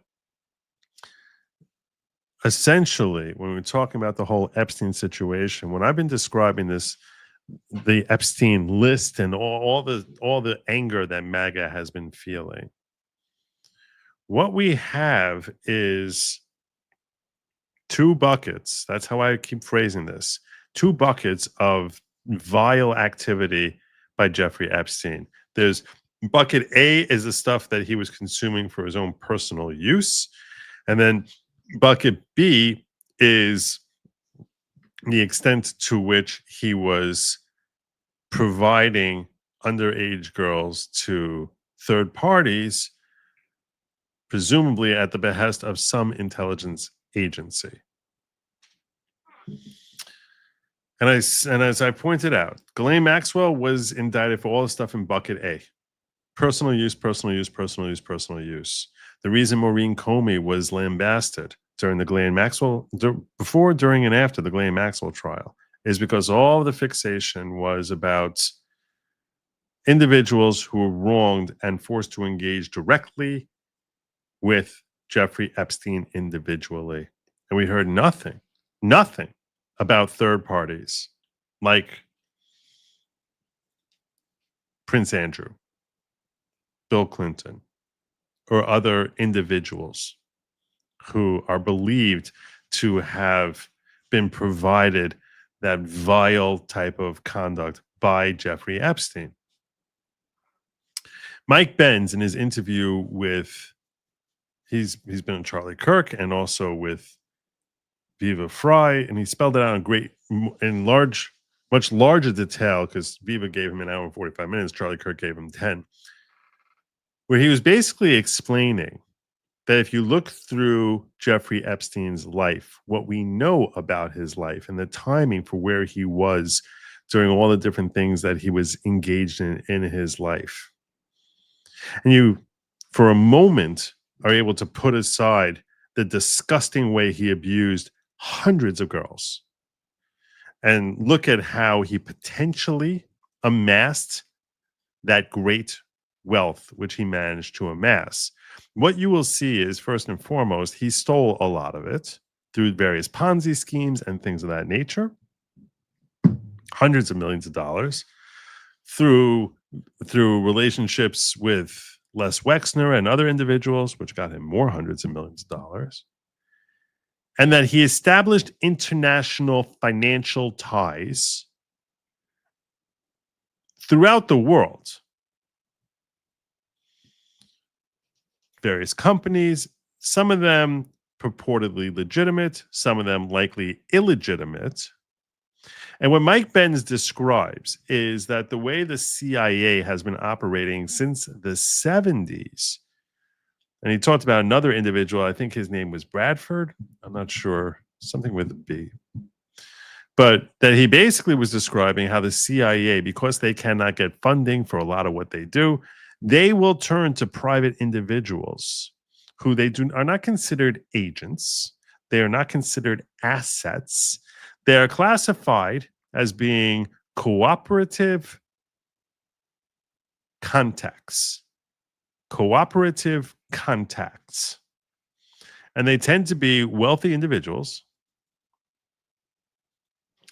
who have international ties, that they're like, hey, we want to massage this situation that's going on with Iran and this person, and that we need to worry about how the Israelis are going to react to this pipe deal, and we want to get funding to this agency, this uprising, but we're not able to legally do this because Congress flat out rejected us having any involvement here. So under the table, outside of Congress's purview, we'd like to try and facilitate that and try and work out various deals off book, and that we need certain individuals who have a great deal of money and contacts in the Middle East. And the way he describes, if we look at where he was in various times during his career, his financial career, it seems difficult to believe that Jeffrey Epstein was not what people commonly refer to as a financial fixer, and that's a large part of what he was doing that helped him amass the wealth that he managed to amass. If we assume that Mike Benz is correct, and again, he has a history of, he's worked with intelligence communities, Mike Benz, so he understands how sausage is made a lot better than I do, and how these different intelligence agencies operate and how they have different classifications. You can understand in theory that during the course of his life, and probably to his own personal financial benefit, that Jeffrey Epstein ended up working with the CIA and potentially other intelligence agencies as well, like MI6, like Mossad, like FBI, in a financial fixer type of role, separate and apart from all the sick, disgusting sexual stuff he was doing, that it's difficult to believe that he was not in some capacity working as a financial fixer. Now, just because, and that if in fact he was working as a financial fixer, that would make him potentially an invaluable resource to the CIA, which would explain why the CIA, when they see him get charged and that he might be going away for a long time, would be really bothered by that. Not because he's technically an asset, not because he's technically an agent, but because he has this role that the CIA deems to be indispensable. And this part is still, to me, disturbingly gross. Disturbingly gross that the idea that an intelligence community would say, we don't care how many hundreds of underage girls this guy has personally abused. We want his sins to be washed away forever so that we can continue to use him in the role we have been using him. The reason this is interesting to me is because if in fact he was doing this, it's not really beyond the realm of comprehension that that would be a motivation for an intelligence community to come and say to the prosecutor, we need this guy. An intelligence community is telling you we need this guy. Cut a deal with him so that he gets a slap on the wrist and is able to continue in the capacity that we've been using him.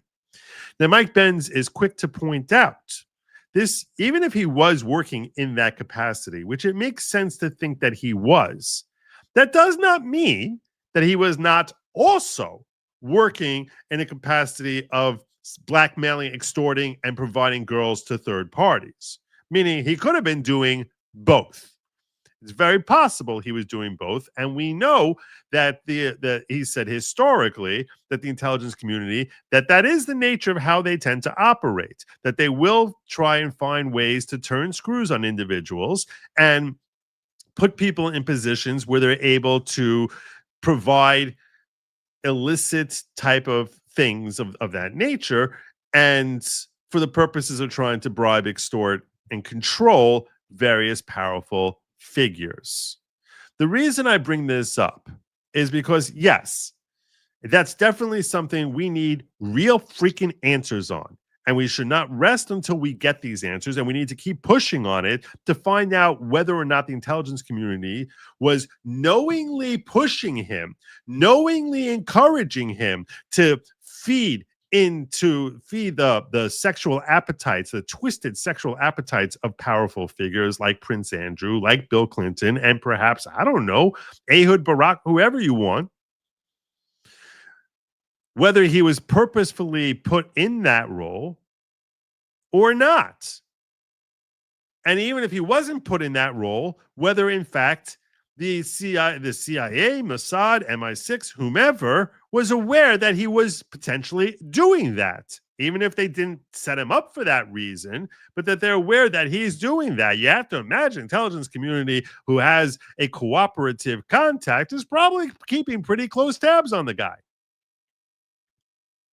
But the primary reasons, the two primary reasons we believe that there's this big Epstein list and bucket B, the two primary things we come back to are Virginia Giuffre testifying that she went to parties with other people. She was like a party favor, as disturbing as that term is in this context.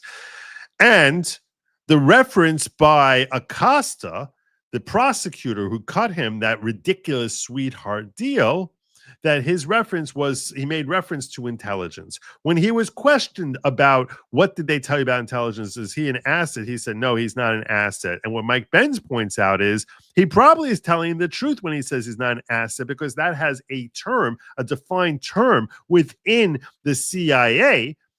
And a financial fixer would not be called that. It's the wrong question to ask him.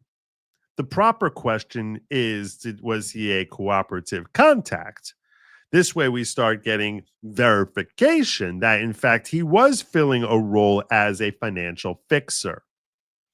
The point that I'm getting at is we definitely need more answers here. We're definitely still in the dark, but it is very possible that this Epstein list that we are also sure has dozens and dozens of names on it, A, is a lot shorter than we thought, and B, is not necessarily the motivation that got him this sweetheart deal. It could be other benefits he was providing to intelligence agencies, which got them to put the pressure on Acosta to give him this sweetheart deal. Mike Benz, when he was on Charlie Kirk, was explaining that a lot of times when you have a guy who's a financial fixer, they tend to have girls around. It just makes it that much more palatable for the people you're dealing with. Hey, let's go over to Epstein Island because there are girls there. And some of them may be underage, some of them may not be. You sort of want to feed the appetite of your potential business partner. I'm not telling you that this is what happened. I'm not telling you that we should let up at all on the Epstein thing, because we definitely need to know more here. But if you're looking to give Trump the most benefit of the doubt, if your objective is, and I'm sure that for some of you that is your objective, if you want to give Trump the most benefit of the doubt, I would assume, first and foremost, he's not ignorant as to what Pam Bondi has been saying. He's not ignorant as to what Kash Patel and Dan Bongino was saying. To me, the people who want to say, oh, he doesn't know, I think that that's ridiculous. You basically treat him as if he's Biden and he's too incompetent to know what's happening out there. That's got his entire base furious with him. I don't believe that. You cannot 1 minute tell me that this guy's engaging in 4D chess, and the next minute tell me that he doesn't know that Kash and Dan Bongino are going out there saying there's no Epstein list and he self-deleted. You can't tell me that he doesn't know that. That's ridiculous. I think that's not a reasonable perspective to take. So now if he knows, and there is some sort of cover-up here, I have to think that Trump knows that there's a cover-up here.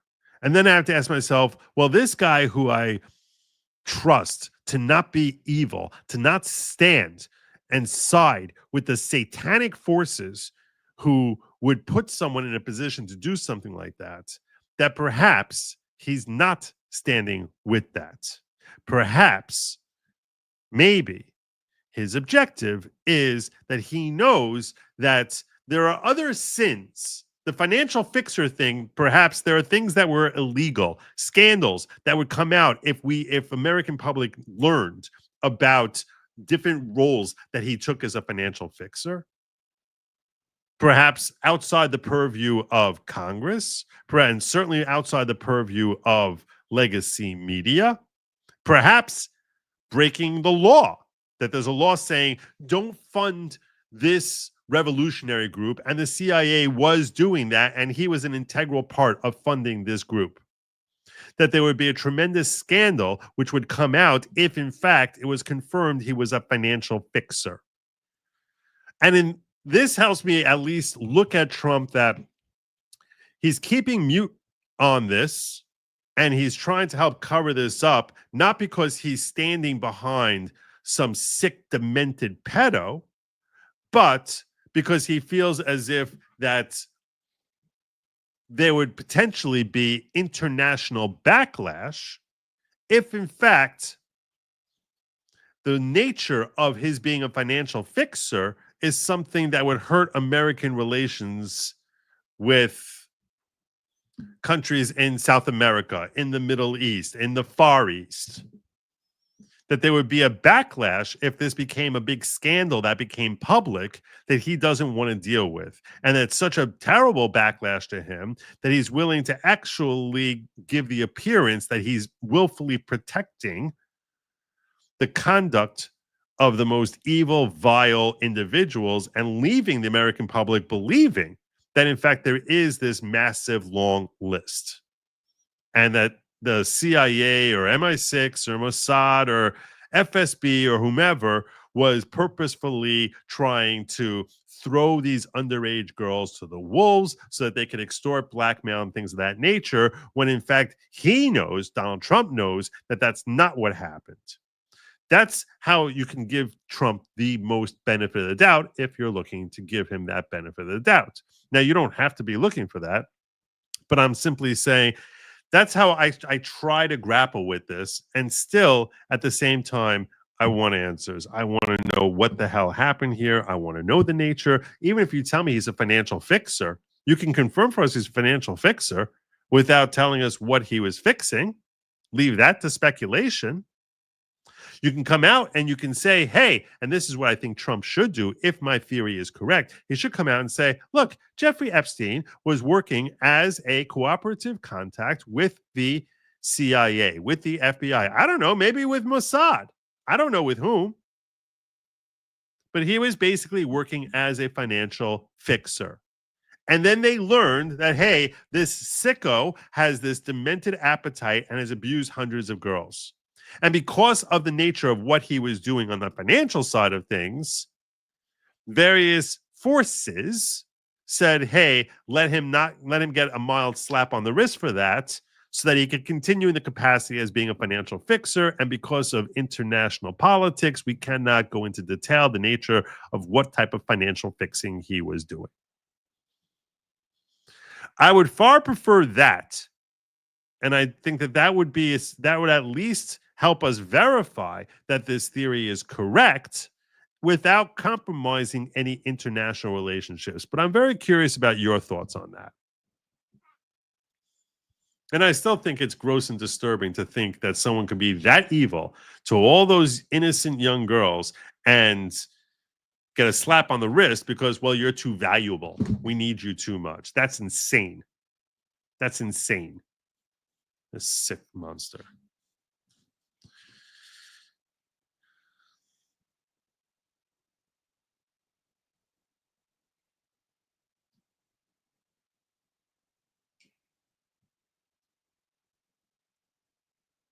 So I think that's what I took away from what Mike Pence was telling Viva. It's an interesting thought, at the very least. At the very least, it's an interesting thought. I got a lot more I need to cover here on this story here. I don't know when I'm going to wrap up.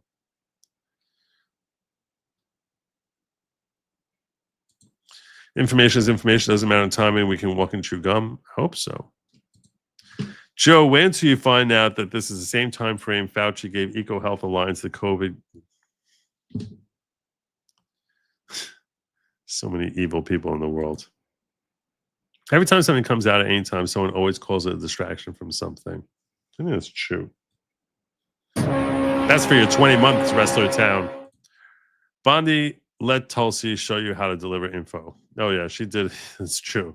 She did a much more effective communication job than Bondi ever did. Bondi's problem is that she seems far more to be lacking in any of the poise that we're accustomed to seeing from an attorney general.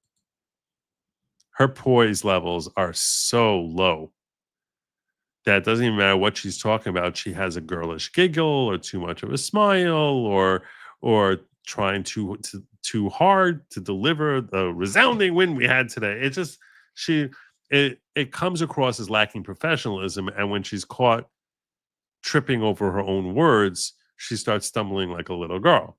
So we're not used to seeing someone in that role having as little poise as she seems to display. I hope she's really great as an attorney in the courtroom, because that she doesn't look like she's comfortable in the spotlight that she's been given. We'll watch a little bit more of this Michael Flynn thing, but I don't know how much more. This they tried to chop block Exactly. this. I think it's one of the reasons they put out the great intelligence on Kennedy last week as another diversion play. That's very important because that's the first coup. But this is a full-on coup. Mike, you've talked about the 16-year plan to take it down. It shouldn't be lost on people. This should not be lost on people. The reason that Obama and Brennan and these guys wanted the coup is so we couldn't get into the information of what they've been doing as the deep state to drive us into war after war after war. I mean, this goes all the way. Now, what Catania is saying here is something I hear a lot of people say. What do you think he's fooled by? You think he doesn't know that they're telling us that he's self-deleted and that there's no Epstein list? You think that, I mean, he was the one saying, who brought to our attention this whole thing. You think he doesn't have the same questions that you and I have? If in fact he's being tricked?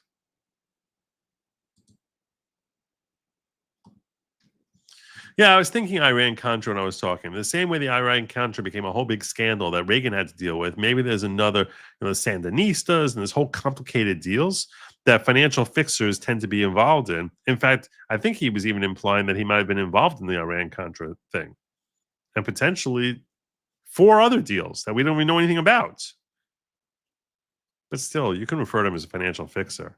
And that would allay a lot of the claims that there is. If you would tell me there's no Epstein list, the only way there's no Epstein list is if he's being protected because he's a financial fixer. To Barack Obama, will we actually see someone as high up as Barack Obama take responsibility, be accountable, maybe face criminal charges? Is that a possibility here based on the documents that you've released? Yeah, Rachel, the seriousness of, again, the implications and the consequences of these actions that were taken demand accountability. The American people not only deserve the She's not going to answer that question directly. Truth and accountability. When we look at the future of our country as a democratic republic and the American people's ability to have faith that when they go and cast a vote at the ballot box, that the will of the people will be respected by those in government, whether they be Democrats or Republicans, this is literally what is at stake here. So we are referring all of our documents to the Department of Justice for the purpose of accountability and action. No one, no matter who they are, no matter how high up they are or how powerful they may be, no matter who the intelligence officials or professionals were who were a part of this treasonous conspiracy, there must be accountability. The truth must be shown to the. So you say no matter who, you don't want to name names. Because otherwise, if she uses Obama's name here, that's all anyone's talking about. She says we're going to get Obama. American people, in order to ensure that there is this faith and trust and integrity in our democratic republic for the sake of the future of our country. The only recommendation that Barack Obama made to the President of the United States is you cannot hire Mike Flynn. You cannot hire Mike Flynn. And the reason was that you knew, having been head of DIA and now going to be the National Security Advisor, you would know exactly where to go to unearth this. And this. Why would you assume that that's actually true? I'm sure they tried getting rid of everything. Emails are sent from 2 parties. Little stuff gets missed. I think that. And also, the question is, what was cleaned out of the Southern District of New York? What were they holding on to there? If in fact there was a list, you would think they would still want the information they gleaned from that list. They would still want the blackmail material. So I don't know. I think that the overwhelming majority of it is gone, but I don't know that everything is gone. is why, one, they started this process of a coup, and number two, they could not have you in the White House in that position, sir. Yeah, a couple of things. Number one, again, Tulsi Gabbard just demonstrated to the world how strong and how courageous she actually, she is. If anybody had any doubts about Tulsi Gabbard, those doubts need to be erased. The second thing, Steve, and this is a little bit more philosophical, but I actually believe that now, and I maybe it's my own faith and my own, trying to resolve what did occur. I actually believe that the United States of America needed to go through this because we're at our 250th year mark. And for us to survive another 250 Amen. years, the American. If you do the math, I think he was like 7 years older than me. Iran-Contra was in the mid to late 20. Yeah, it's true. He would have been around only like 20. He would have been very young. He wouldn't have been doing it himself. That's for sure. He was way too young. That was Adnan Khashoggi was the main player there. People, particularly the American people, needed to have us go through this. I hate to be at the fulcrum of it, and same with Trump. I know he didn't want to be there either. You too, Steve, and others. Peter Navarro, another one. There's other people that got hurt by this. Roger Stone. So all I'm saying is I do believe, and I've had to kind of come to grips with this, that I believe that our country, our nation, if we're going to continue to be a beautiful constitutional republic that we are for another 250 years, we needed to go through this pain.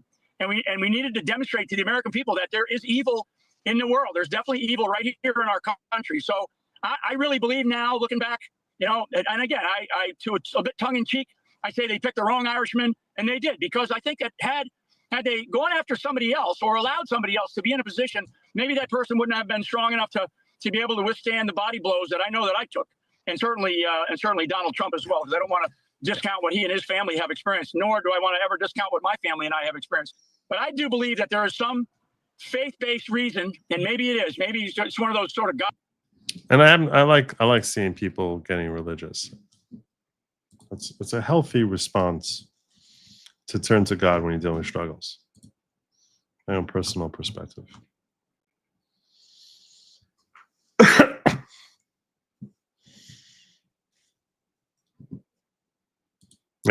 Everyone else but the Sandinistas invaded the Southern American border. The Sandinistas end up in CCOT. Send them all, CCOT. Send them all. Send them all. Emails, text show Obama-Clinton coordination on Russian hoax. New disclosures from the government's crossfire hurricane investigation into the 2016 election, otherwise known as alleged Trump-Russia collusion, have revealed a stunning admission from top Obama-era officials. A new what was that? Oh gosh. A newly declassified memo released Friday by Director of Intelligence Tulsi Gabbard shows U.S. intelligence officials concluded Russia did not play a significant role. Paul Sperry, senior reporter for Real Clear Investigations, took to X to report that sources informed him that there are damning text messages and an email showing coordination between Obama administration and Hillary Clinton's 2016 campaign aides. Now, when Flynn is promising us new names, I don't think we really care about those new names because I think they're all fish that are much smaller. But I wanted to...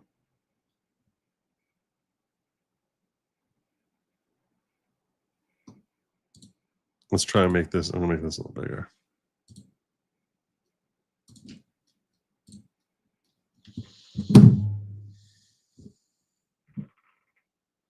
This is something new that was released. The office's review of certain communications involving Foreign Policy Advisor 1 and Foreign Policy Advisor 2, however, arguably provides some support for the notion that Clinton campaign was engaged in an effort or plan in late July 2016 to encourage scrutiny of Trump's potential ties to Russia, and that the campaign might have wanted or expected law enforcement and other agencies to aid that effort, in part by concluding that the Russians were responsible for the hack. For example, on July 5, I bet they hacked themselves. On July 5, 2016, Foreign Policy Advisor number 2 sent an email to 3 other campaign advisors, individuals 1, 2, and 3, in which she wrote, quote, "We're looking for ways to build on Franklin Foer's great and scary piece on Trump and Russia. One thing I've heard from a few folks is that the Russia desk at State has been tracking and sounding an internal alarm about parallels between rhetoric, words, methods that Trump uses and Putin-supported European right-wing candidates. I'm told it goes beyond just populist stuff. I'd like to get my hands on details of what they are seeing. Can one of you help run this down? I imagine INR, IC types might also have insight. Obviously need to be a bit careful here, but eager to get specifics or details. This is what she's trying to use Trump's administration, Obama's administration for. Foreign Policy Advisor 2 stated that she did not speak with anyone in State Department about this issue. The information she mentioned in this email regarding the State Department's Russia desk came from an outside advisor who formerly worked with State Department. Outside advisor number 1. In addition, on July 25, 2016, Foreign Policy Advisor 1 had the following text message exchange with Foreign Policy Advisor number 2. Can you see if Special Assistant President and National Security Council member will tell you if there's a formal FBI or other investigation into the hack? She won't say anything more to me. Sorry, told me she went as far as she could. Okay, do you have others who might? Foreign Policy Advisor 1. Has individual 2 tried? Curious if she would react differently to individual 2. I can also try the Office of the Vice President. They might say more. I don't know if he has, but can ask. Would also try to put Office Vice President anyone in the intelligence community. It'd be good to try. Let Foreign Policy Advisor 1 says left messages for Biden's office, but Politico just sent me a push notification saying that they are indeed investigating. FBI just put out our statement. Thanks. So crooked. Most crooked woman ever. Foreign Policy Advisor 2. July 27, 2016 email to her colleagues regarding Trump, Russia, and NATO the day after Clinton purportedly approved a plan to tie Trump to Russia is consistent with the substance of the purported plan. That's the synopsis there. Oh my God. Thank God we dodged that bullet. We dodged Hillary the way Trump dodged that bullet on July 13th in Butler. We dodged that.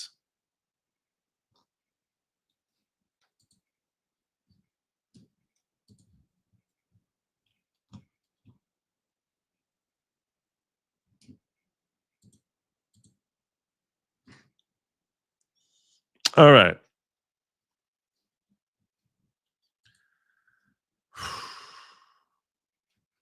Where's my poll at? I didn't ask you guys in the ghetto. But what are your thoughts? What are your thoughts? You guys think that this is deflection? Put a D for deflection, or a C for convict. Like that there's going to be convictions here, or at least charges. So I'm checking the ghetto now to get a feel for you as I pull in the results.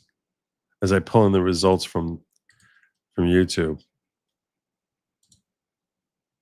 The question I asked in the poll was, did Tulsi release this to try and deflect MAGA pressure over the Epstein debacle? And the result is 62 to 38 with 377 votes. 62 to 38 saying, no, she did not release this to try and deflect. That this is a good faith action on her part. Jake says, how about no for no hope? So I'm not surprised that the ghetto is a little more cynical. A little more cynical. I'm counting, and I'll tell you this. I'm counting you twice because you were in locals and you were in the ghetto. So I'll count you twice. So you guys think it's deflection. I'm seeing a lot of deflection here. Diddy. Yeah. Anyhow, that's what I got for you tonight. I am going to land my plane here. So I have to get moving. But I am going to remind you that lab meat is for they, them. It's not meant for you. I would appreciate if you're watching after the fact, drop a comment. Let me know if you think this is a deflection or this is real. I will tell you before I conclude here. This is probably one of the most important thing. I was supposed to weigh in. I think Brennan, Comey, and Clapper are in varying degrees of hot water. And I think Barack Obama is, as of right now, not in very much hot water at all. But I do think you want to try and get this tied into Florida any way possible, because in D.C., you're not getting convictions in D.C. You won't. They'll just say, I'm Obama's friend, and they'll walk. You do not want to bring this in D.C. That would be a disaster. A disaster. It's like, I'm going to be hesitant to even follow it if it's in D.C. In Florida, I'll follow it. D.C., no. No, that's going to be a disaster. I think that the timing here, to me, feels a little bit like deflection from Epstein. And I think we should still keep putting pressure on the Epstein thing. And here's one reason to do it. If, in fact, you think this is not a deflection, if we put pressure on Epstein, you're more likely to see indictments drop against Brennan, Clapper, and Comey. Because they'll just want this story to get even bigger. So we'll start seeing those indictments dropping if, in fact, we put pressure on Epstein. I know it's a little bit twisted. It's a little bit twisted to look at it that way. But I think to some degree, the timing here was designed to ease some of the pressure off of MAGA. Because MAGA was putting tremendous pressure on the Trump administration. Tremendous pressure. And this story that Tulsi's been working on for a long time, and the theory that she's been investigating for a long time, it feels like it's like 3/4 of the way baked, but there's certain details that certainly feel like they're still missing. The tie-ins to Trump, to Obama, are not as secure as they could be. There's probably more information. They probably should have dug around for another few weeks. So I think that the timing here is probably designed to ease some of that pressure up coming from MAGA over the Epstein debacle. Which means if you want to see them, there's no harm in putting pressure on Epstein. At the very least, it's more likely we'll actually see indictments drop for the Russian collusion hoax. And who knows? Maybe we'll get actual real answers, like the answers I was looking to hear from Trump with the financial fixer element or other potential wrongs that Epstein committed. Maybe with the firing Maureen Comey, maybe they have access to more records in New York. I don't know. But that's where I think we should go. I also think you should not eat the bugs. Don't do it. Don't eat the bugs. Drop your comments below. Let me know if you think I got something really badly wrong or spot on right. Let me know your thoughts. I try to check them out. Till tomorrow, good night, and as always, Godspeed.